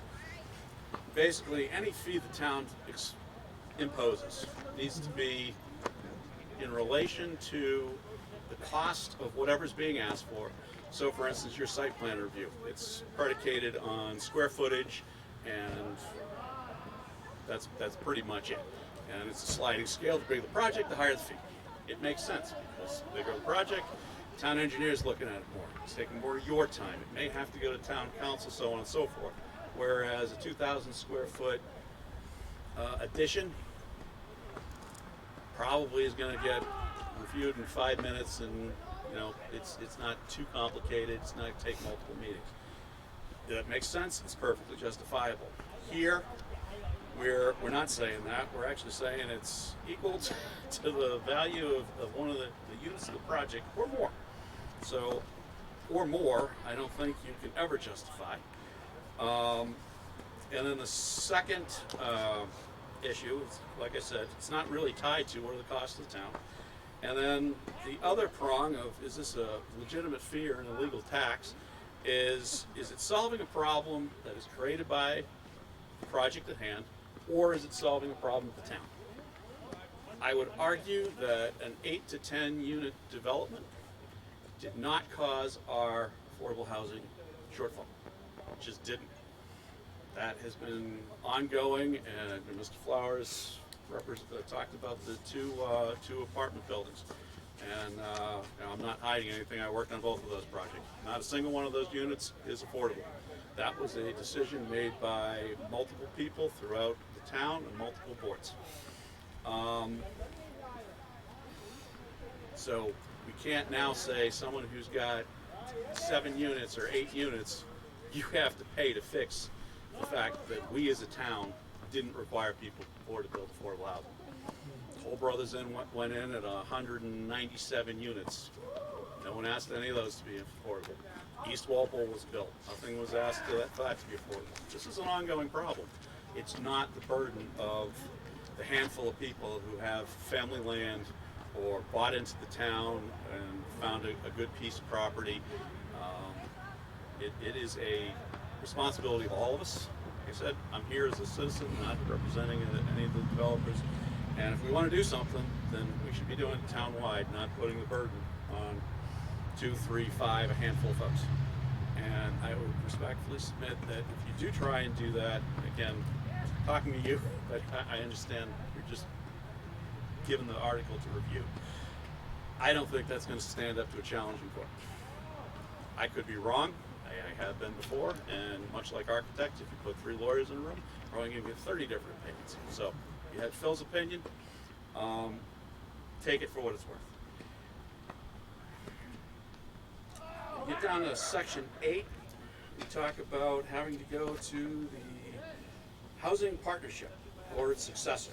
We're talking about basically units, locations, design, quality, size, bedroom counts. There's nothing in there talking about what happens if you disagree with them. Does this recommendation that you now have to go to the zoning board and you have to get a positive one? It's unclear. If you don't like it, is that for the zoning board to decide? Is the zoning board's hands? I'm not sure. Subject verb there. Which way we're supposed to go with that? Are their hands tied? Can they overrule that? And respectfully, again, we have in the CBD design standards. They're in the zoning bylaw. You can look at them, you can read them, you know what you're supposed to do. You're supposed to have eaves, you're supposed to have a lot of things. Pretty much everything the library doesn't have, you're supposed to have. But nonetheless, you can pick up the book of your developer and go, this is what I need to build. And if I'm not going to build it, I need to be prepared to explain why, and I'm kind of doing that at my own risk. Here, I have to go have a meeting, or they have to have a meeting. I don't actually own any property in the CBD, wish I did, but such is life. And I'm going to talk to some folks, and we're going to talk about my project, or whomever's project, and there is no ground rules as to what that means. And so again, you have, I think, well-meaning, but in practice, almost unenforceable. And certainly, if I were a small landowner, again, I'm not talking to people who are trying to put in 200 units a shot. I don't think there's many of those left. I don't know what I'm supposed to do or what I can do if I pick this up, look at it, and apply it to my life. And then I'm sure everyone's very relieved. I'm down to my last point. Go down into section 10. All of the documents, which talks about deed restrictions, so on and so forth. This wouldn't be the first town to enforce or ask for those. But in subsection 10D, all documents necessary to ensure compliance with this bylaw shall be subject to review and approval of the zoning board of appeals. Got it. You can argue, should it really be the zoning board or the planning board? But the way this is written, everything goes to the zoning board and is applicable to town council. So, again, it is very unclear. What is town council doing? Because currently, I'm looking, saying that they're going to review and approve these. So if they don't approve them, where in the town charter, where in section 40A, where anywhere in subdivision control does the town's hired attorney have approval rights over a project? Their job is to give you advice. They're your experts legally. I don't think it should be there at all, but at least if it said approved as to legal form, then we know what we're talking about. Here we don't. The way this is written, down the road, and I think we should be cognizant of this. It's not the people sitting in this audience, it's not even you folks here that we're really going to have problems with. It's 5-10 years from now when one or two people are around, maybe, and people are just looking at the black and white. If they can't pick it up and say, this is what it means, the overwhelming tendency in every town that I've worked in, Walpole included, is you make it more and more strict. So it's going to go from, I'm kind of assuming what is intended here is they're approving this to form. Kind of makes sense. I don't know why it needs to be in the bylaw because it's in all your rules and regulations anyways. But that's not what it says. So 10 years from now, someone on a board may very well, with the best of intentions, go, nope, they actually have to approve this. Because that's what it says. Or it certainly could be interpreted that way. So that was a very long dissertation, and I'd like to, summarize. I think the intent is good. I don't think we should stop trying. And I guess I have a slightly different perspective on a lot of things in life than some people around here.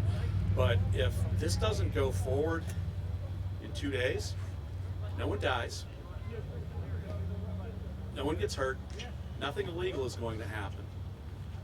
There is absolutely no harm in working on it some more. We've already had one landowner stand up and say she'd be part of it. And I think we need, as a town, if we're really going to try and make this work, to have the people who are going to financially actually be impacted by this have a say. I'm not saying they should kill it. I'm not saying we shouldn't do it. I'm saying that at the end of the day, the people who own the land should be able to pick up the book. And you've all heard this from Jack, so now I'm going to quote him. Yes, Jack, I'm going to say it as well. Jim said it earlier. You're right. You should be able to pick up the book, look at the rules, and know what you can do. If you can't do that, we're doing everybody a disservice. Because at the end of the day, that means people are going to argue, and the only folks who are going to do better are the Developers Council and KP Law for the town. And I think that really shouldn't be the goal, and I don't think it is the goal. Like I said, I don't ascribe any malice. I don't ascribe anything but the best of intentions to the people who wrote this. I just don't think it's there yet. Thank you very much for your time. Next, anyone else?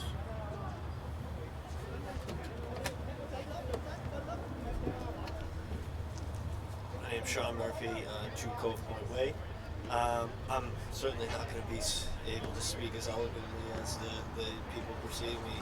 I think this lovely lady did an excellent job of highlighting who really is being targeted on this. The gentleman that presented the article, he says large-scale development. 6 units is not large-scale development. I would ask the gentleman to pencil a pro forma of a 6-unit development and ask me how well it would do by introducing this article. It doesn't work. People won't do it. It's against what should be happening is, developing the town, creating better projects, creating better buildings. Most of the buildings that are going to be impacted by this are probably 6 to 15 units. The 300 units, the 350, the 4, these projects are few and far between. Yes, I know. Some did come very quickly and together recently. However, historically, they haven't been here. So, to zero in on small scale, again, mom pop landlords, mom pop developers, it's just not fair. This is, I agree, affordable housing. That's across the board that needs to happen in Massachusetts. It's an expensive state to live in, specifically outside of the city of Boston. It does need to be addressed, but to target a small group to fix the problem is just not right. So I oppose this article. Thank you. Anyone else? Yeah? Chandler Sullivan, precinct 2. You can take a mask now, so Oh yeah, sorry. Far enough I'm away. too used to this now.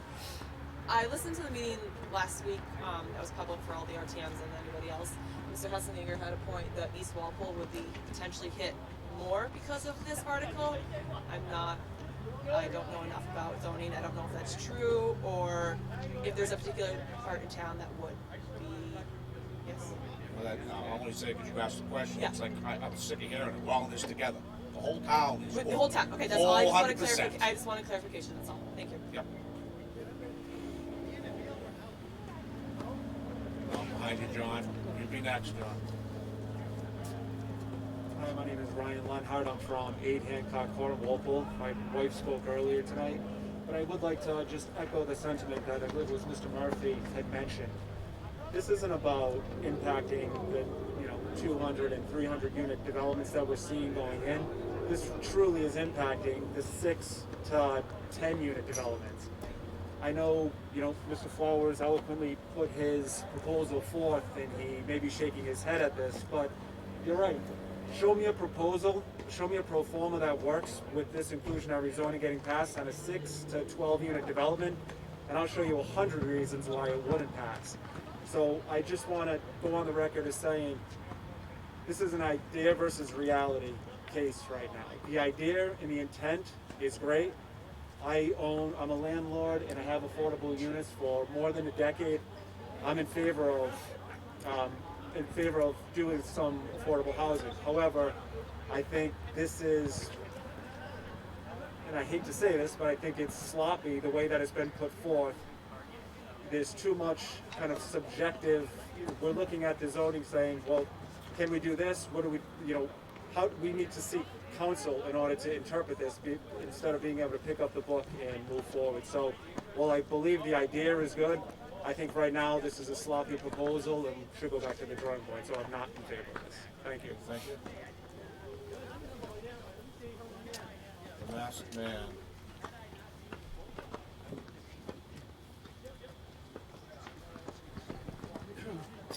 Thank you. If I was smart, I wouldn't speak, or I'd speak in favor of it. My reputation, whatever I say, people go the opposite direction, but I'll try. And thank you. I appreciate you folks having a real meeting. You're courageous to do it instead of being on Zoom.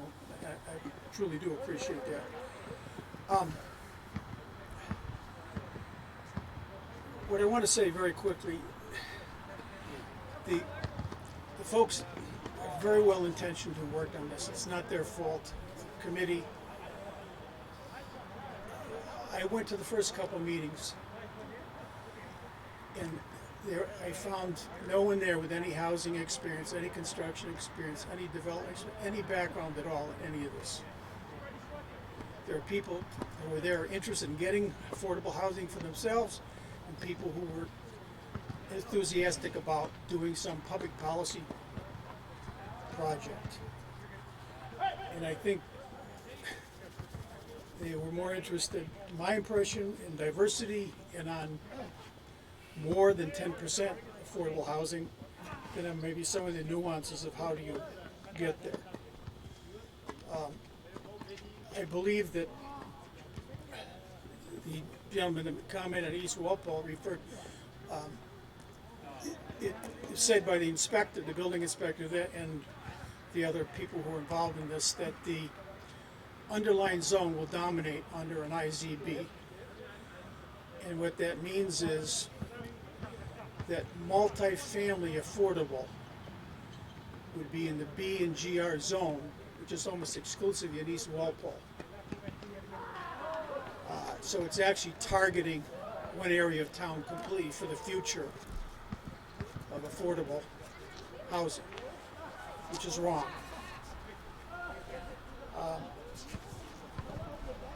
There are many other remedies, and Mr. Mackey is very eloquent, but I think there are notions you can capitate the development and the scale of housing in the CBD and the business districts if you're concerned about large projects. But the confusion is people in this town see the projects that were developed in the CBD, the 3 or 4 projects we have, as you all know them, they're all in a business zone, which the Economic Development Commission didn't like. And they are not 40Bs, they don't have any affordable in them, but people are mad because of the size of them. They think they're 40Bs, they're not. And they think they're going to solve some kind of a problem with this type of activity, but really, they're 2 separate issues. There should be pursuit of affordability. There, contrary to what's been said, there is not an inventory of people at the Walpole Housing Authority or at the Veterans Administration or in other places, the religious groups looking for affordable housing right this minute in Walpole. The 30% of people who are existing homeowners who claim that they are stressed, they're stressed by the high taxes in Walpole, the high water rates, the user rates. They're stressed by other things. And these folks, have an issue, but it's not about building other housing for them to move over to.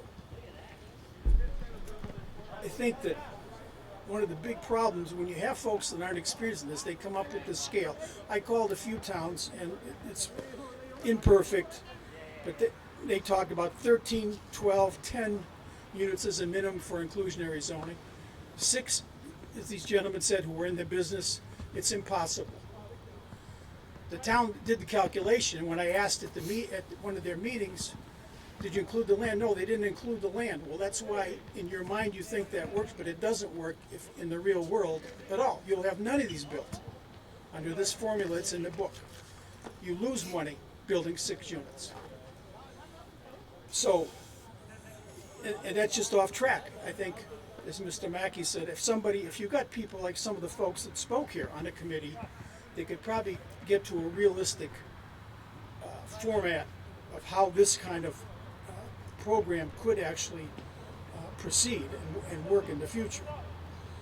I would say that what really confuses me, there seems to be 2 groups of people. There's a group of people who want to meet the 10% or approximate goal for affordable housing, and they want to be safe harbored, and they want a quick fix, which isn't a good idea to change zoning for the entire town and for the entire future based on a quick fix. There's another group who really have a long-term thing, and I think they're interested in much more than 10% of affordable housing. I think they're very concerned about, was mentioned in these meetings, diversity. They're concerned about the culture of Walpole changing. They're concerned about a very different vision of Walpole than maybe the other group has. Somehow these things are being cross-fertilized, but they're really two different sets of objectives altogether. And I think that the business community, these folks were business people, I think, that spoke here. Mr. Walsh wrote a letter, a couple of other people have commented to EDC, etc. There is no support in the business community. There is zero support, 120 realtors in town. There's zero support from 15 builders in town. There's zero support from the Chamber of Commerce of Walpole. There's zero support from the Economic Development Commission. Not that that means anything, but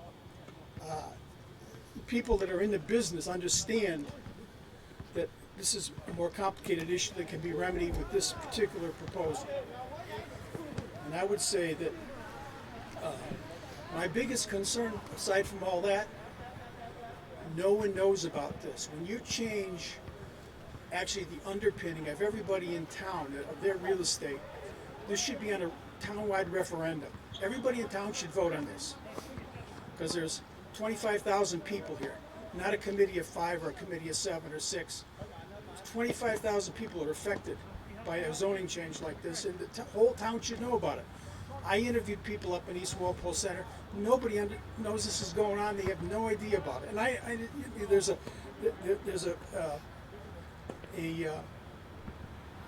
lack of education that needs to take place, and there's a lack of involvement that needs to take place to make a good program, and we haven't had that yet.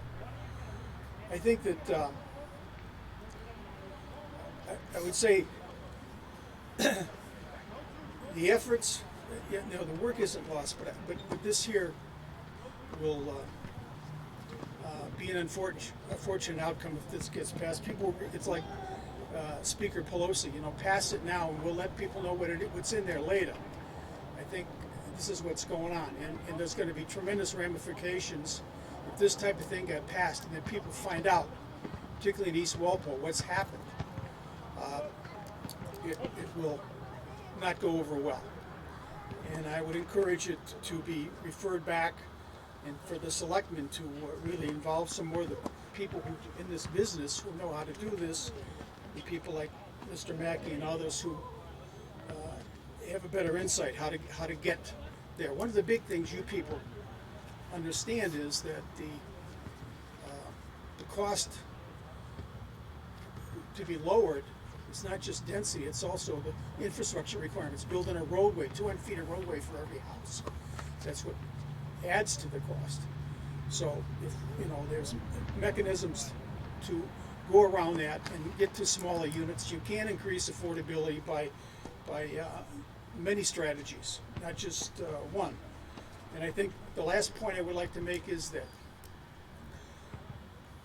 when I called, some of the other towns that our consultant worked for, like Medfield, Franklin, etc., they chose not to do this after studying it.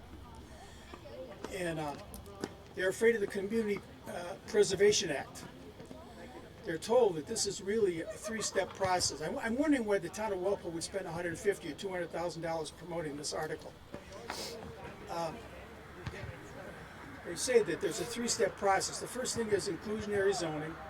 Then you create a trust, and then you get the Community Preservation Act. Community Preservation Act essentially puts a mortgage on everybody's house in Walpole, which means if you sell your house, the town gets a percentage of your sale.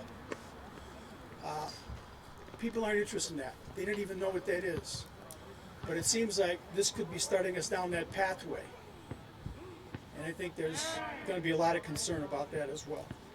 So I would encourage either no action or refer this back.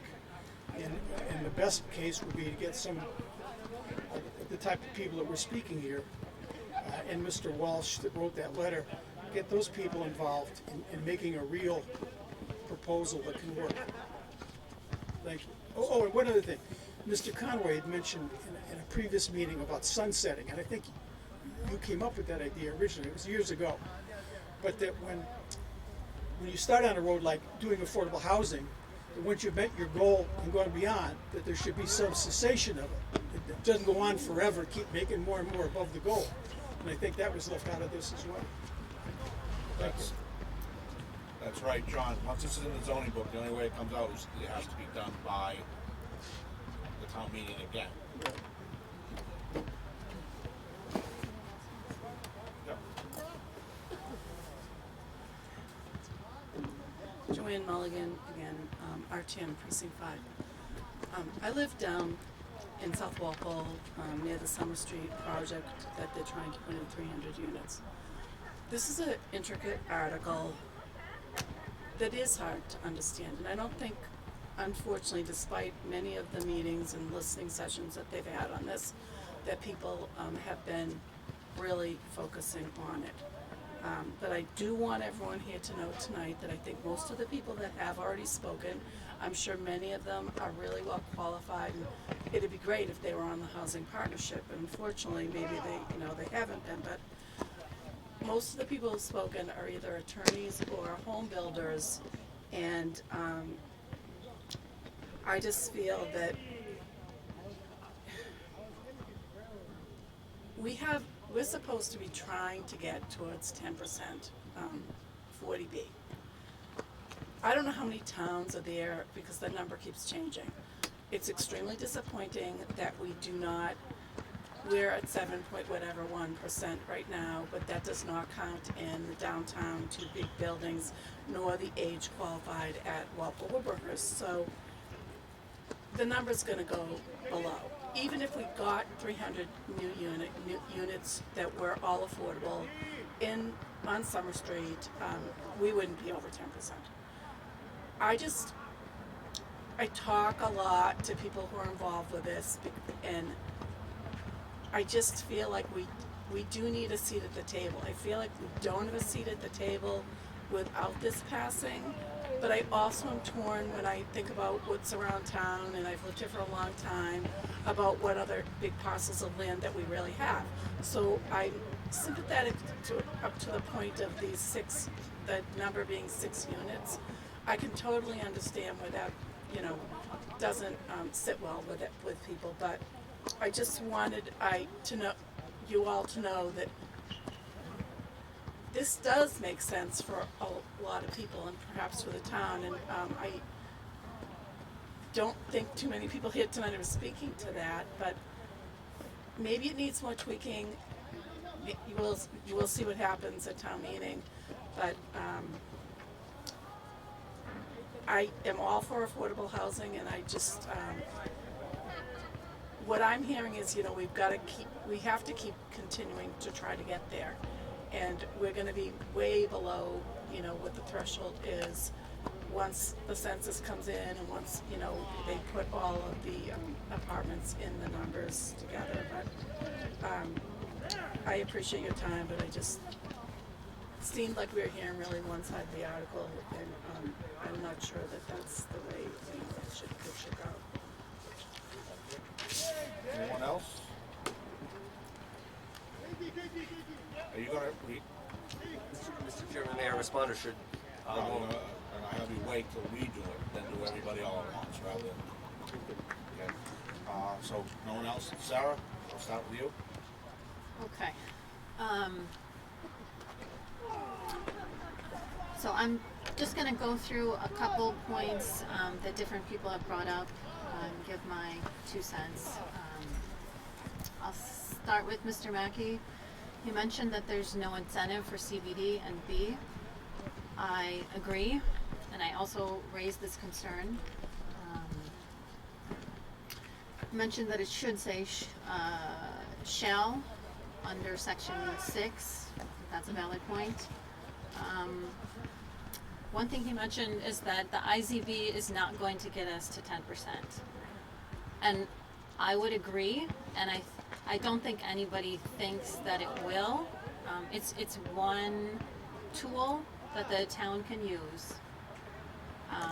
It's an important tool. It's not the only tool. It's, maybe not even the most useful tool. If it does not pass, I think the town should take this opportunity with the goodwill that a lot of developers have, stepped up and said, we want to be part of the solution. We want to help the town reach the goals. We want to help the town increase its affordable housing. And really one really excellent tool is a local initiative program. So that is where the select board works with the developer to develop affordable housing in the location or locations that the town has deemed, is suitable for affordable housing. This is a cooperative effort. You don't get a lot of lawyers involved and everybody's fighting. It's a cooperative effort and it can be really successful. And I have been, suggesting that the town do this for a while. So, maybe this is an opportunity to really take that goodwill that we're hearing from developers and get serious. And the select board should figure out where we want the affordable housing and figure out how to get it done. So I hope that happens, whether or not this passes. I think Mr. Mackey brought up a lot of good points, that there's a lot of discretion in the bylaw, and I also agree. I like to be able to pick up a bylaw and read it and say, okay, X, Y, and Z equals W. Okay, we know what to do. So I sympathize with that. I think if we're going to encourage development, we should have a bylaw that's clear, that developers and their attorneys and engineers can pick up and understand it. I think that's very important. On the side of the housing partnership and the select board, they're trying to, be nimble. They're trying to be able to work with a developer to achieve the goals. So, I understand that, but it is an excellent point. The more clear our bylaws can be, the better our projects are going to be. The better development is going to be. Developers can read it and they know they're not going to spend tons of money trying to figure out what the bylaw says. So that is a very important point. He brought up that you can't have a special permit for subdivision. So the special permit wouldn't be for the subdivision. It would be only for the affordable housing portion of that. So it's not like you're requiring a special permit for a subdivision. So I think that's an important distinction. Another good point.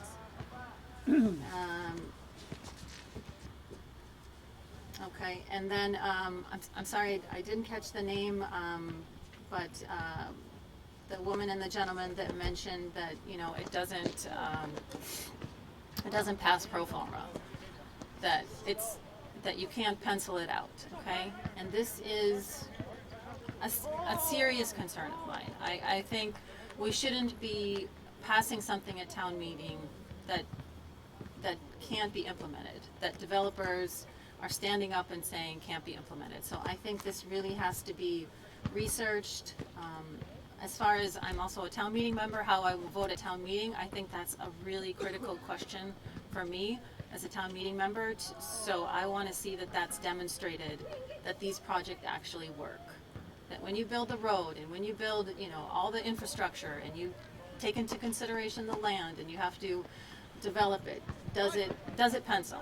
Our town, so the Walpole, town of Walpole hired a consultant, and she has assured us that it does pencil. Okay, so that's one thing. I took her assurances, but because so many developers have stepped forward and said that it doesn't, I think I personally need more information on that. Mr. Hassenyeager mentioned that it's only in the business and GR. Just a technicality, it's also allowed in the CBD. So it's not just the business and GR. And just a quick thing on the sunsetting.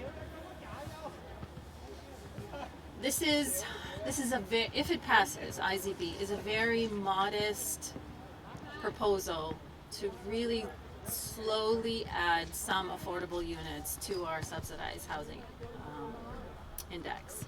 It's not going to, we're not going to wake up next year and have 30% affordable in Walpole. It's a very slow process. It's going to take a lot of time. Projects have to go through permitting, and you know, it's just going to be a few units at a time.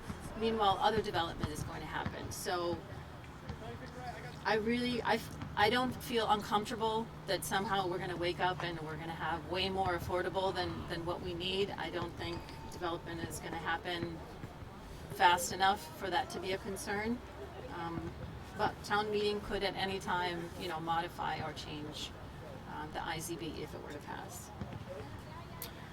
So I am very much in favor of affordable housing. I'm in favor of having a bylaw where we can smartly and slowly increase our affordable housing.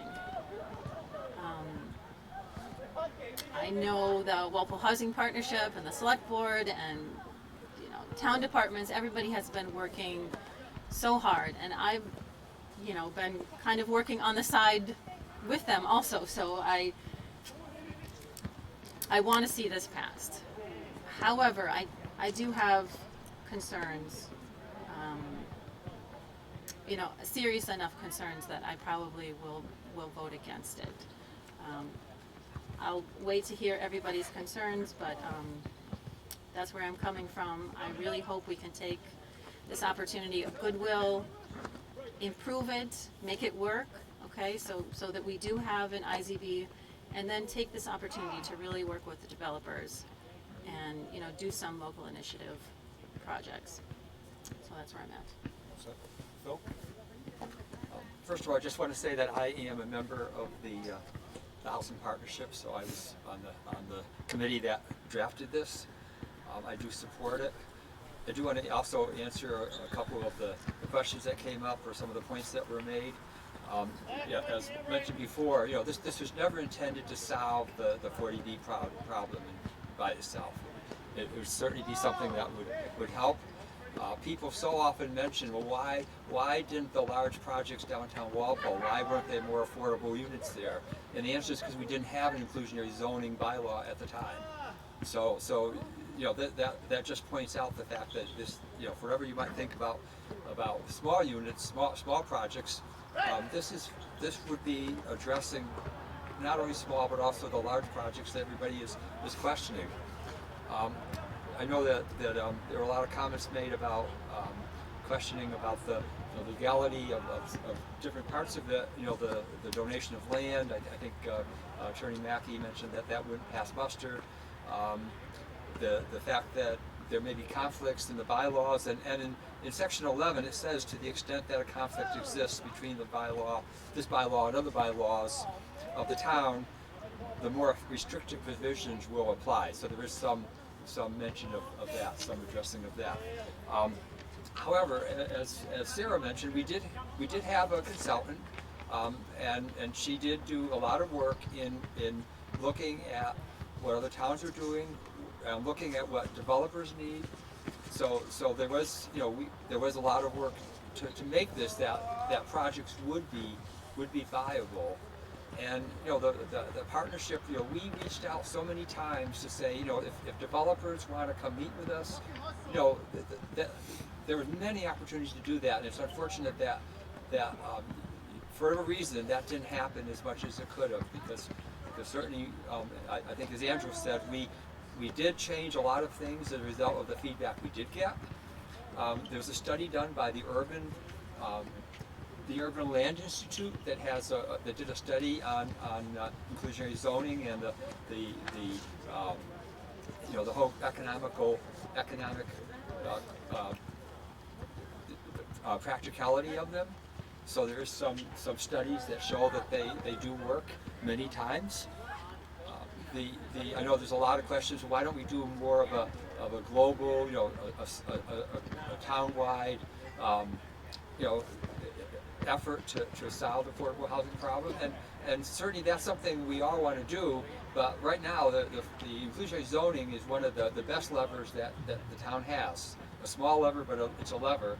And if you read our report from the Housing Partnership, you see that this is just one of many steps that we were recommending to help solve affordable housing. I think it was mentioned that we don't really have an affordable housing problem, that, you know, that people there's more taxes, but that's not true at all. you know, how many people can't afford to live in Walpole? Our own children, our people who work in town. So we have a desperate need for affordable housing, not just in Walpole, but in eastern Massachusetts. So you know, we need to ask ourselves, what do we want this town to be like? So you know, do we want to make it that our own families, that workers can live here? I also want to mention, I think there was mentioning about the Preservation Act, and you know, so that has nothing to do with this. You know, this is just, you know, any other follow-on bylaws or initiatives. All that's going to go through town bodies. This is not, you know, this is just the first thing. Let's just get this done, and we shouldn't be tying up other or associating other things with this, because it's not part of it. I think a lot of concerns about, well, is this just targeting certain parts of towns? And you know, absolutely not. I mean, it's town-wide.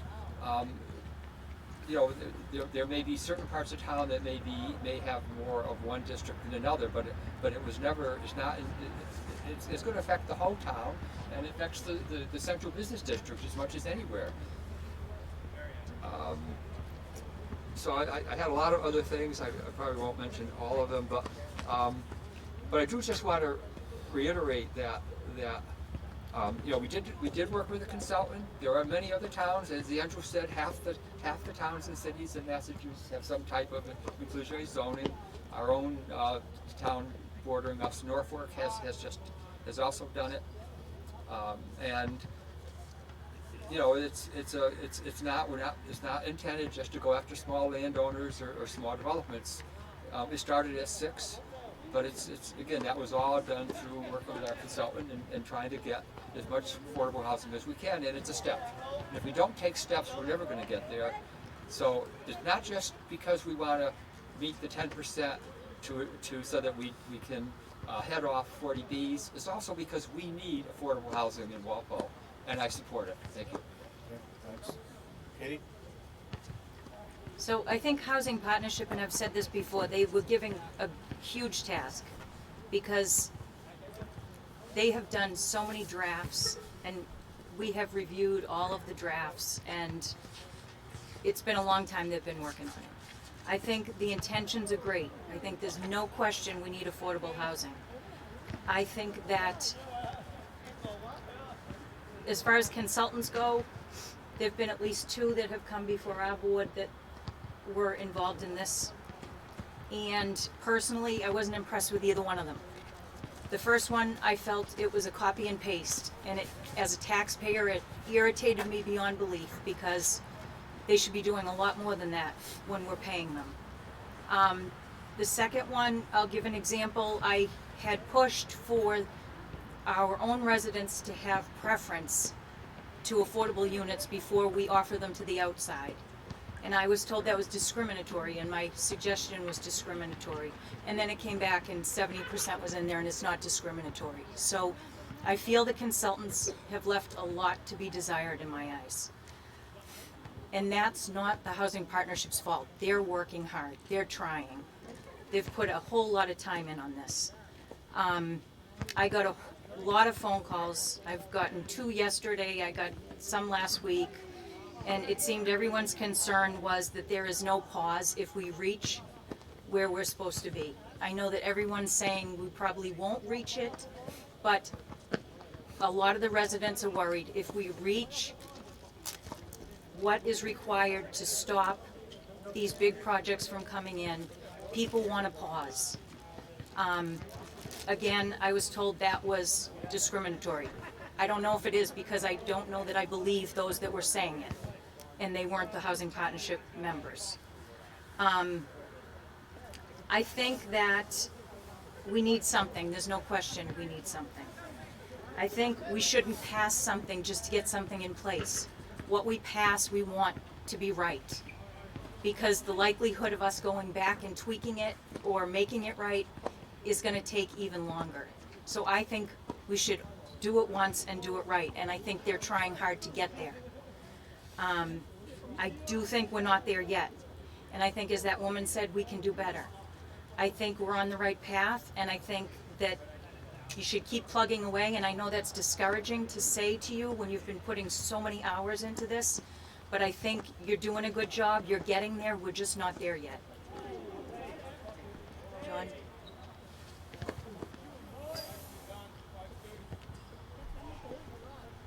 Thank you. I agree that the concept is correct. It's a good concept, but there are issues here that need to be addressed before we go forward with anything. My largest issue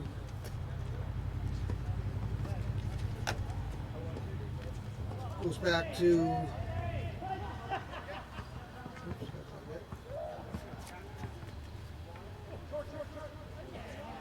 the section 7, where they have alternatives to actually constructing the affordable units. Now, if our objective in this is to create affordable units, why should we give a developer an option to not create an affordable unit? Going to this chart here from their presentation, showing 641 affordable units out of 8,984 total for 7.13%. If our objective is to get to 10%, using some numbers, just assuming these figures are the correct figures, we would have to build over 5,000 units, of which 772 would be affordable, just to get to 10%. That doesn't factor in the other units they spoke of, the downtown units, which would raise it to almost 900 more, not factored into this, which would mean we'd have to create over 1,000 affordable units, which would work out to almost 7,000 new dwellings in order just to get to 10%. We're not seeing the enormity of what we're trying to overcome. And this is giving them the best benefit of 20 plus units each. So while I think the concept is good and continued working, and I think they've done a great job trying to get this together, as it stands, I can't support the policy, the procedure as is. Thank you. Okay. I got a few items. I'd like to say I'll go quickly. First off, I'd like to say one of the things is tonight, Andrew, I know you're here. Anybody else from the Housing Partnership? Just Andrew? Okay. Anybody from the Selectmen? Anybody from FinCom? One member. Okay. So, I'm going to sound a little terse, which I should be. Not a lot of action from the people who sponsored it to be here tonight. You people, we are here. They're not. I have an issue with that. That's a problem. You're going to sponsor something of this much gravity and not to show, it either shows you just don't care or just you got something better to do. All of you came here because you had something better to do. We're here because this is our job. We get elected to. I have an issue with that. All right? That's kind of my little the pulpit speech, whatever you want to say. One of the things that Andrew had said a year ago, and I do listen to Andrew, maybe he doesn't think I do, he brought up Minneapolis. And I was interested in that is they want to do it after Minneapolis. But one of the things, I did Google that up, and he found out that Minneapolis, as a city, had 70% single-family zoning. That's incredible for a city. Seattle had 60%. So then I started reading the article, and Boston is 38.5. I did my own little thing at work on my computer, and we're about 50% single family. So we're a suburb. So that kind of makes sense. I was always interested on that one from Minneapolis. So now what I would like to say is this won't stop the 40Bs until you hit the 10%. And I don't know how many people understand 40Bs. Been through it enough. One of the things when they say affordable, that's a term that government wants to say it's affordable. I myself have rental property. I myself have units that are far below what they allow for affordability. But I can't rent them at that. I'm sure the people here who have rentals, you might have them below, but they don't count. The only thing that counts in this little 40B world that the 10% the state says is when you go on their program. So to say that we don't have 10% affordable, no, what that's saying is you don't have our 10%. So everybody's got to understand that. And I'm not attacking the housing partnership, I just want everybody to understand that. This lasts forever. And let me back up.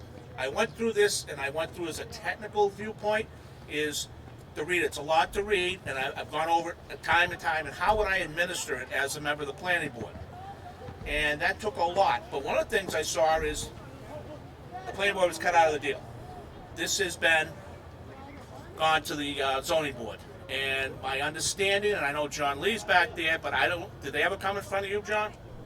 So now we have an article that's being thrust upon the zoning board with no input, with no discussion. That ain't the way to do things, but I digress. I had some time. We all have time now. You can't do what you used to do. And I decided to Google up towns with inclusionary zoning to see what was really up. And I did Medfield, Foxborough, Sharon, Norwood, Mansfield, Norfolk, hit Westboro, hit Wellesley, hit Concord, Newton, and Hadley. Hadley just came up when you Google up, and that just popped, the first one popped. Okay? Just so everybody understands, Norwood and Foxborough do not have inclusionary zoning. All the other towns are administered by the planning board. Except Concord has a weird one where it's in their bylaw that a developer has to sell 10% of land. It's kind of weird. It's something to do with inclusionary, and Newton has a general requirement, so it's not even in you. You just have to do it. So right off the bat is why the zoning and not the planning? I don't understand, but that's what happened. Another thing out there, I looked at the tipping point, which I mean how many units. Everybody talks about Medfield having them. Yeah, they do, except for one thing. It's only one area at the state hospital. That's their inclusionary zone. Everything you see up off of the old 27 there, that's where their inclusionary zone. It ain't the whole town. Westboro is the same thing. The only inclusionary zone they have is up at their former state hospital. Wellesley has it in their business district or any subdivision with the potential of more than 5 units. So it isn't town-wide. So what I get out of all this is most of these towns have a tipping point. I know originally they based upon Mansfield, which was 1 in 6 or 7.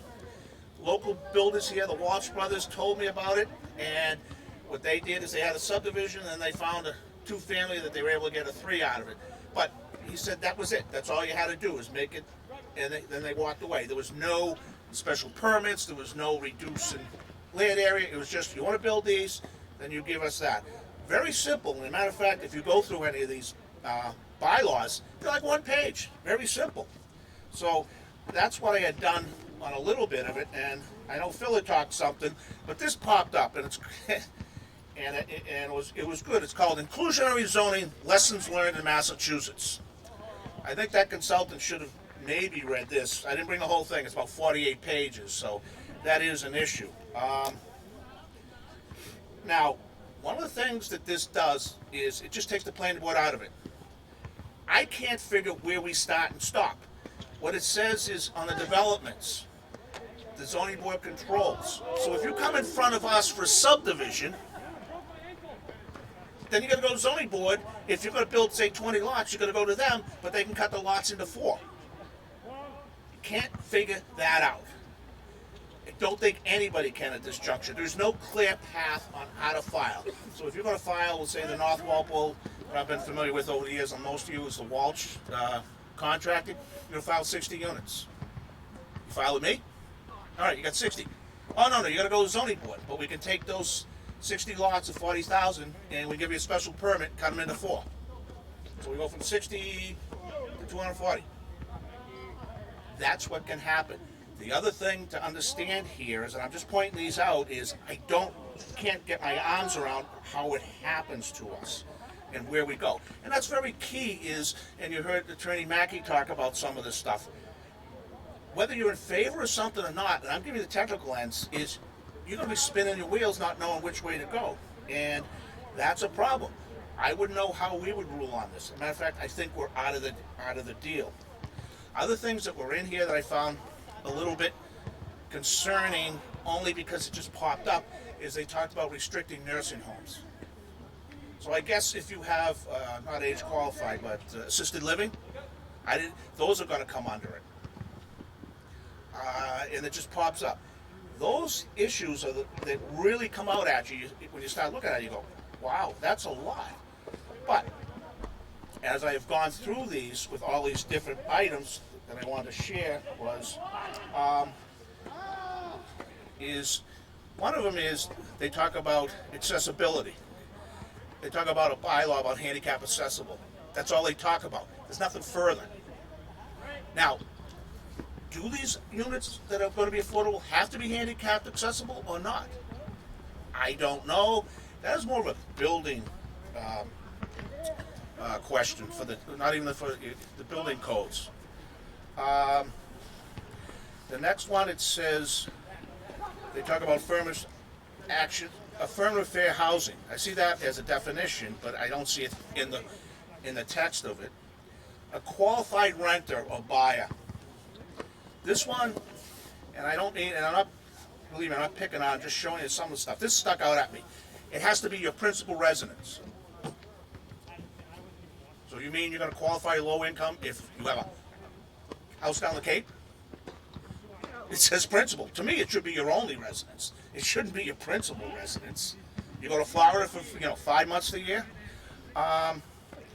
And the applicability and about the special permit, which we talked about on subdivisions. Actually, I do have it, and like you said, Mr. Mackey, if Lou Petrosi's, he's probably looking at me like, but it's Wall Street versus Town of Westwood, 72 Mass Appellate Court 844. And what they had in there, just so everyone understands, is they had a very similar to this, that you need a special permit if you went over 6 units, I believe, on subdivisions. They're trying to slow subdivisions down. Well, he had some other things. The court said, no, Westwood's right, but you can't require a special permit on subdivisions. That's why subdivision control is the basis of what we have here. That is the key, and it's written by the state. Our site plan is up to the individuals, but subdivision control. So that one got nixed. Okay. They have. Going down, the mandatory provision doesn't seem to help the 2540B, which we know. Now, one thing everybody should understand, we talk about new developments. This isn't just new. This is anywhere, okay? Right down there where I used to live, even though it's 10,000 square feet, but this is general residence. You got a 15,000 square foot house lot. You could come in, and there's nothing that says that it has to be 6 or more. You can go less. They don't penalize you for that. You could carve that up into 3 more lots. Or if they want to say, no, you're going to have 6, okay, then me and you get together, we sell our house, 15,000. You get 3 lots, I get 3 lots. You don't think this place is going to boom? You're taking lots and carving them into 4. Multiply that out by the number of units. So if we're 6, say 7,000, we're 28,000. Just multiply the population, 100,000. That is this isn't inclusionary zoning. This is total rezoning and under the purview of a special permit under a board, which most people say, even though they're appointed, people always have a problem with that. To me, it doesn't make any difference, but everybody should understand. The other thing this does, and wasn't mentioned, we have a sole source aquifer. I sound like Bill Hamilton, he's not here tonight, but they work very hard over the years. So what we've done is protect our property. So if you have, in South Walpole, if you're on a septic, you have to have 80,000 feet. This totally wipes out because it's an overlay district. So from now on, you go to South Walpole, you can carve those lots. It goes 40, then you can go down to 20,000 because of what they talked about not being on sewer. So now all of a sudden, an 80,000 square foot lot can support 4. This is what this bylaw is saying. It's a real issue. It's a zoning change, not necessarily a inclusionary change. So I want everybody to understand that because that's very key in all this. What? So it's not saying you can carve up a lot. Yes, it does. It only says, It certainly does, Phil. It says you can present it to a board. It doesn't say new lots. You can present go to any board, the special permit grant authority, which would be the zoning board, and take a lot and carve it up, because they have the ability to allow you to shrink it down. Frontage, square only footage. for the affordable No, units. it doesn't really say that. It says it for the whole thing. No, it's only affordable units. I don't read it like that. I don't want to argue with you, but it's certainly not intent. It's just the affordable units. Okay, then let me. Okay, and then okay, I'm not gonna argue either, Phil. I'll take it your way. If you had a subdivision of 40,000 square feet in North Walpole, so you have these houses at like 800,000. You're gonna put affordable down there with a scarlet letter on it of 10,000? Yeah. So that's not what you want to do. That you can't do that. Yeah. You have to distribute whatever reduction you get for an affordable unit across the whole. So it goes back to what I said. You got to reduce everything. No. The average. You do a small reduction on each lot within the. So you are reducing the lots. That's the way I it's read a it very like modest that. reduction. Yeah. If you look, there's a chart that shows you how little it is actually in the. I don't know if it's in the presentation that Andrew just passed out. It doesn't matter whether it's in the presentation, Phil. It has to be in the article that will be passed at town meeting. Well, it's in the article, but there's a table that just shows you how the square footage works out. In the article is the formula, how you figure out how you calculate what the square footage would be. Well, I've been doing this a long time, and I read that they can grant up to anything. No, well, it'd only be affordable. It all has to be affordable housing. Nobody would ever be able to do, a whole development of all affordable housing. People don't even want to do 2 units, right? So, Okay, my point is you have a 40,000 square foot, we'll pick 20 house lots. How many have to be affordable? 2? No, more than that. Yeah, well, how many? What 3. did you say, Okay, 40? 3 lots. Yeah. Then what is the square footage of those lots? You reduce those, correct? You reduce only the affordable units, and That's then what you I'm- take that reduction and you affordable. spread it throughout the Yeah. project. I didn't read it like that. Yeah. It's there. It doesn't say that. There's the formula. Yeah, there's the formula in What section? the section. It's going to be 6A. Yeah, 6A. 6A. So you can reduce the minimum lot size per affordable housing unit required. So if you require 3 units for your development, then you take the reduction of the lot size for those 3 units, and then you take the regular market rate units. Those are, standard, whatever the bylaw requires. You add those 2 together, you divide by the total units, and you have then each of those lot has to be that average But you lot can size. you can reduce it further at the discretion of the zoning board. If you look at page. I see it. In the presentation that Andrew sent out, actually, there's a really good example there. Okay, well, Phil, you gotta understand something. Yeah. I don't care if every Congress is here. You have to deal with what it's in here. No, but this is just. It's just taking what is in there and just showing an example of it. It doesn't But that's change. the example that's interpreted that way. So Well, I'll okay. continue. Okay. All right. The other thing I don't like is all the wavering by the zoning board. Everybody got to understand about a special permit. It's damn impossible to appeal if you're an aggrieved party, because what they say is it's always up to the zoning board how they feel. How do you do that? And it goes back to if you have specifics, like Sarah said, 1 and 1 is 2. That's great. Parking, I'm not a big fan of, but I also talked about within 2 miles of railroad station. Well, if you look around, the railroad stations we have Norfolk, Foxborough, Walpole, Plimptonville, Sharon, Norwich Central, Windsor Gardens. So basically the whole town is under that 2 miles. So that's something to be got. I'm just saying it for everybody's information. One of the things I have a question why you'd want to put $450,000 in any zoning thing, because today that could be great, tomorrow it could be way low or way high. That's a question. Which, Jack, could you just explain where is that referred to? 450,000? Isn't that in here? I don't think so. Where is that? 7B, was it? I didn't go off the last one. I think that was the last version. No, the last one, okay, I I'm don't see sorry. that. Yeah, I don't All right, see that's that. gone. I had two versions. The other issue we have here is, and it was alluded before, is you have the Walpole Housing Partnership in this zoning bylaw, but they don't have any rules or regulations or anything, so someone really can't start getting into how to even do it. So those are big time issues. It's just a matter of going through it. Now the other one that I know is in there is the fact that if you have a subdivision, this is a subdivision. I will ask Sarah, you agree that will be bounded by, you're gonna do a 20 lot, you're gonna have affordable? According to this bylaw, yes. Okay. The one thing that isn't addressed in here is if you did like Welch Contracting, you come in, you don't build houses, you just get the lots approved. Mm-hmm. What happens there? Well, I think it would be bound by IZB. But how would it? Because they didn't build it, like your house was a Welch lot. It was sold to a builder.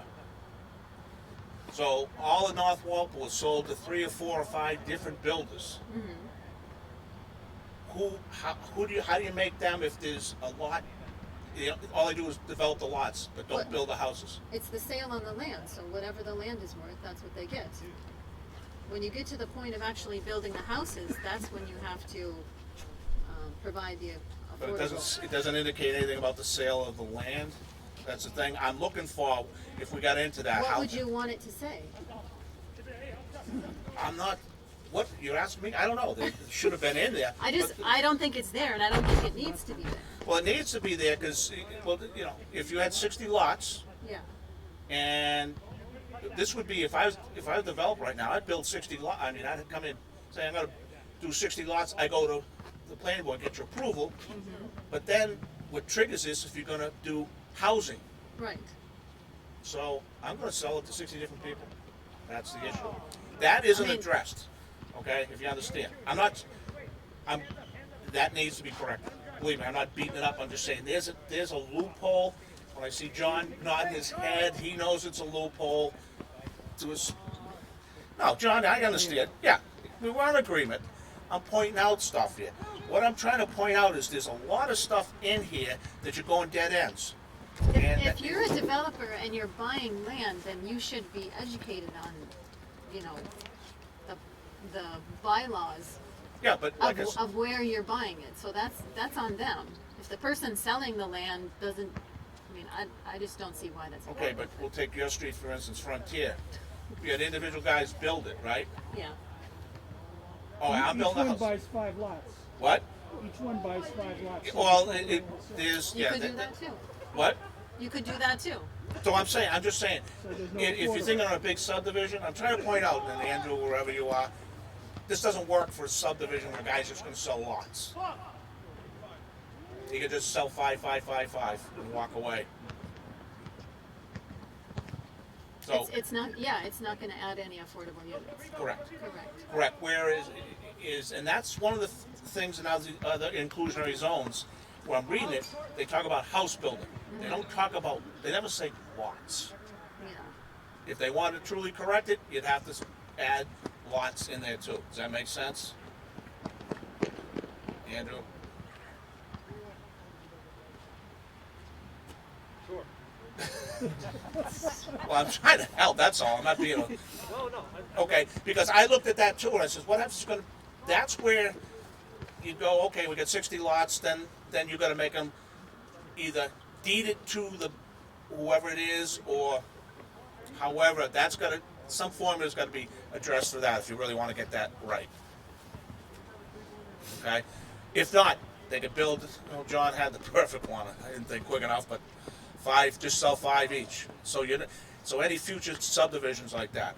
I don't intend to beat it up anymore. One thing I want everybody to understand, what we got in front of us right now for the future, we have a 4-lot subdivision up in 109 off of that backs up Adams Farm. We have a 5-lot on Peach Street, preliminary. We have a couple up on Dover Road, 2 here, 3 here. So right now, we don't even have a 6th. We have nothing in front of us for a 6th one.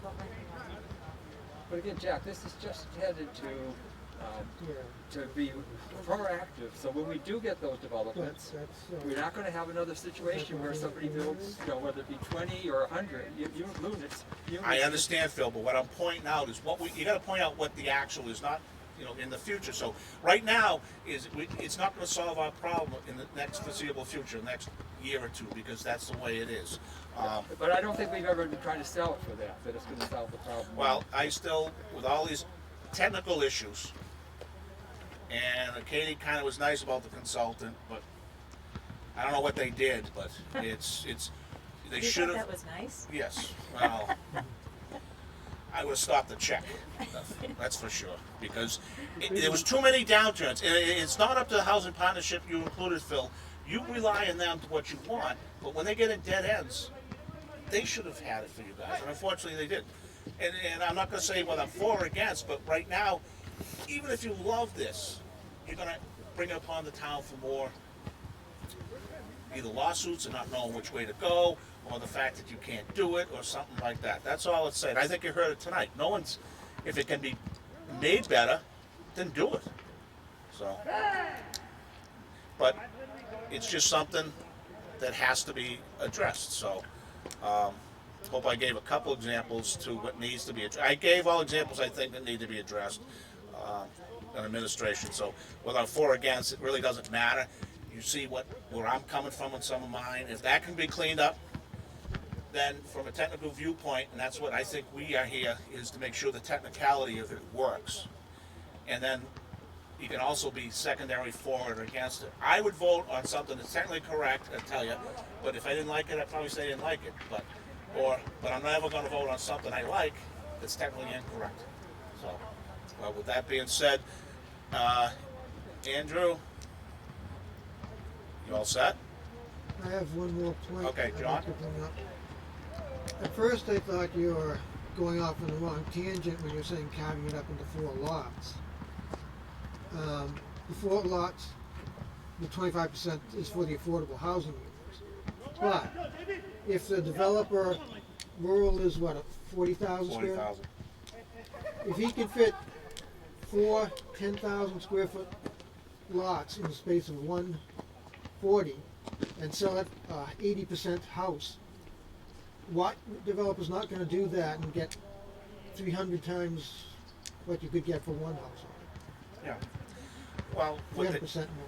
Okay, well, your proper point, John, is, and I understand what you're going with the numbers, but there's nothing in the bylaw to stop someone coming in and says, would the zoning board turn down somebody who wants to build 4 affordable on 1 lot? It doesn't say that yet. It does say that. And Where does it say that? I didn't see that, Sarah, but point me in the direction. sure. Also, I just wanted to mention, you said that the ZBA could waive the square footage, and that's not there. What they could do is reduce frontage, open usable space, buffers, front, side, and rear setbacks. It does not say square footage. Well, that's So where that you is- come into the 25%. Right, and on only the affordable units. So if you look, it says, if you go to 6A, it says, Affordable housing units shall require only 25% of the minimum lot size. the minimum lot size requirement per affordable housing unit. Well, one of the things here that has to be flushed out, and I think where Phil and Sarah, I understand, and John's got, Yeah. is, and I'll throw this one out, and Andrew and your people can address it, is, would there be anything to stop me from saying on this lot I want to put 4 affordables? Yeah, there's nothing that prevents them from saying all my units are affordable. Correct, that's where I'm going with, so you The could do. question was asked, and I thought it was here, but the consultant said, or Ashley said, it's only on the required affordable. So you only get if you want to provide more affordable units, you don't get the lot reduction on those It additional doesn't say that here, though, that's my point. Yeah. You So it need has to be something. adjusted, the wording then, to say that. Sometimes when you look at these, you gotta lack of a better term, is look, be like a snake. Now, where can I make the score? Yeah. And that doesn't say it. That's where I'm going at with this. Is I'm not saying you're going to have 3 houses are good, normal, and 1 affordable. No, you can just come in. I want to make them all affordable. And there's nothing here that says you can't do that. Yes. Perhaps. Yes. So that is a good point. Yeah, I'm getting. Perhaps is fine. What I mean is, does make if it I have clear one to thing me. and you're not there, Right, it right. needs to be flushed out. Right. It Because should if be you really it want to should do be this, crystal clear. If the intent is to only give the reduction on the required unit, then it should say exactly that. and if it says start at 6, then you do that. Correct. I would agree. So, you all set, Andrew? All set. You got a big, are you buying for all the housing partnership here tonight? Phil's here. Phil left. He's gonna take you out. No, and I think that, it's good that all these things are coming up at this point, but it would be good if people, if you had all these concerns, people should have come to the different listening sessions we had. Many opportunities. So why come here at the very end of the whole process when if you really wanted to solve the problems, that's when you should have come. Well, so I'm just gonna jump in here and say that a lot of the points that I have are points that we talked about at a prior meeting and they haven't changed. So I don't think you can categorize and say that. I think a lot of points have been brought forward and they haven't been addressed, or the partnership doesn't agree with it, which is fine. I don't expect everyone to agree with me, but so I don't think you can just lump it together and say that. I mean, I know I read line by line. How many different versions have we had? I've written on every single one of them, and when I go back, a lot of the notes are exactly the same. So I don't think that can be said. So, you want people, I went to one of the visioning sessions at the library. There was 2 residents there plus myself and 2 people just walking by who came in because they were curious what was going on in the world. I get 5 calls a day from the Council on Aging asking me to go aerobics, and I get, if the cat up the tree, the police call every house in town and tell them the cat's in the left tree. If you want to get a hold of people, you can get a hold of people and get them to meetings. No one knows about this. Nobody knows about this at all, except about 100 people who are around town hall all week. That's it. I would second that. Nobody knows about this. And 2 points to that. Everyone sitting here, developers, builders, the ones who came to speak, which was your point, are here because this impacts us financially. But we're also extremely busy. Extremely. I also have 3 kids. I don't have a lot of time. I knew nothing about this until very recently. And when I did, it took me a long time to figure it out. And I just also like to point out that the chair of the planning board is struggling to read this and understand and comprehend. And that's the point from the get-go, is that this isn't clear, and that's why this is confusing. And it's wrought with opportunity. If in 5 minutes we sat here and figured out a loophole, that's what every developer is going to do. We're all going to try and figure out how to make money off this, and figure out how to work around it. And that doesn't solve our problem with affordable housing. Well, it would if you took a lot and put 6 on there. It would be pretty quick. It would get way up. Of course, you'd have to move. Well, they probably wouldn't pay their taxes if that was the scenario, too. So, with that loophole, so to speak, yeah, like I said, that can happen very quick.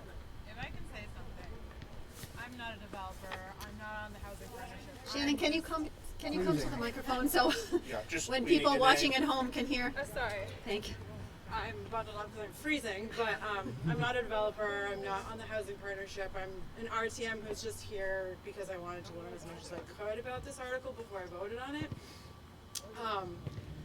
I just, I see that there are problems with the way it's written, and I agree with a lot of the assessments made here tonight. But I do think affordable housing is really important, and I just hope that all of these developers who took the time to show up here tonight can also do the same for the community and, turn up. I do think we can all come together on this and find a good solution, and I'm really hopeful, and I'm encouraged to see so many people getting involved at this point. It's too bad it was this late in the game, but I think we can make it happen. Okay, thank you. Thank you. one thing I'd like to say, and I'll say it to you, Andrew, this is not you. If I was in your shoes, I would have the consultant sitting there answering every one of these questions. It's not fair for you or Phil to answer them. Get the guy who wrote it and let him tell me and everyone else we're wrong. I mean, he shouldn't have just, here you go, take my check and walk away. He's the guy that really should have been here, which I'm surprised. I don't know if he had it in his contract, but he would have answered a lot of these questions. And maybe, maybe I'm wrong on all of them, maybe all of us are, and he could point it out. But you didn't have that ability, unfortunately. You were kind of by yourself, steering the boat. So I would think that in the future, stuff like this, get his butt in the seat so he can be the expert and explain it. Sir? Or her. Her, yeah. Yeah. The consultant and the attorney general are female. It was both of them. Yeah, it was the guy to start and the woman came in second. I don't know. What was the price? I'm trying to find out. There was more than one. Finding out. Nobody in FinCom knew or cared. Whatever those two consultants got to do all this.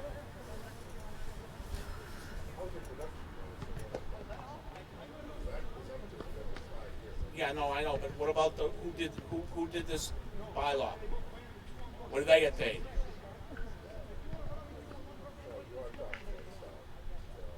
Thought about what this is worth. Reserve by right, but I'd say between 2 and 7. 2 and 7,000? Okay, what I would say, Jim, is if you're going to pay a consultant to change the town forever for 2 to 6,000 or whatever it is, you got your money's worth. You can tell me exactly tomorrow. I don't know who was it. Was it the woman or the guy? Who was it? Was the woman who presented, Andrew? Because we had two people.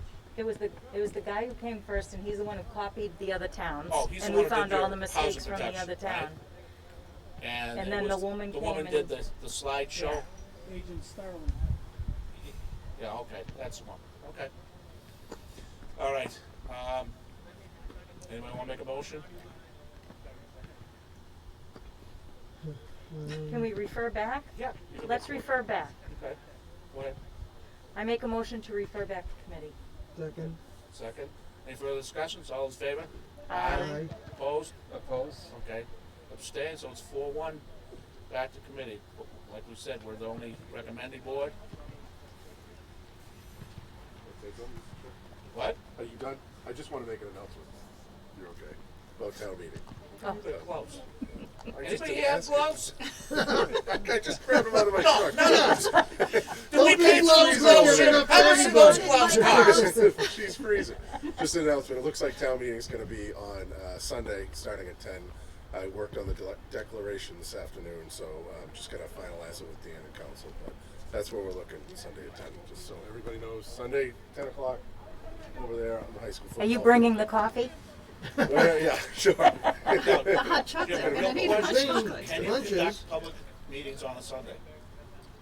I haven't been told we cannot, but that is a question. A question we will It's ask. like your parents. They didn't tell me I Joe already asked me that question. Okay. All Okay, right. that's it. Thank you. Thank you, Jim. All right. Jim? Yes. I know you don't control it, but Dan Bruce, do you see any of these articles coming out of order? I do, because he has a consent agenda, and I got to talk to him to see. I saw the consent agenda, but will he still stay in the position? Because I'll be in church most of the morning. Okay, and then you get church. I know at 1 too, probably. So I'll find out. Okay. Okay. If you would, I appreciate it. Okay, and thank you for all for coming. And I do. Article 20. What? The trust article, is that a separate article? That's under the town. That's a town meeting article, not zoning. Okay, so you don't discuss it. We don't, yeah, no, it's not No, part of no, us. We only do articles, as you know, John, within the zone. Okay, make a motion I think it's- to adjourn? Second. Second, all in favor? Aye. We're freezed to death.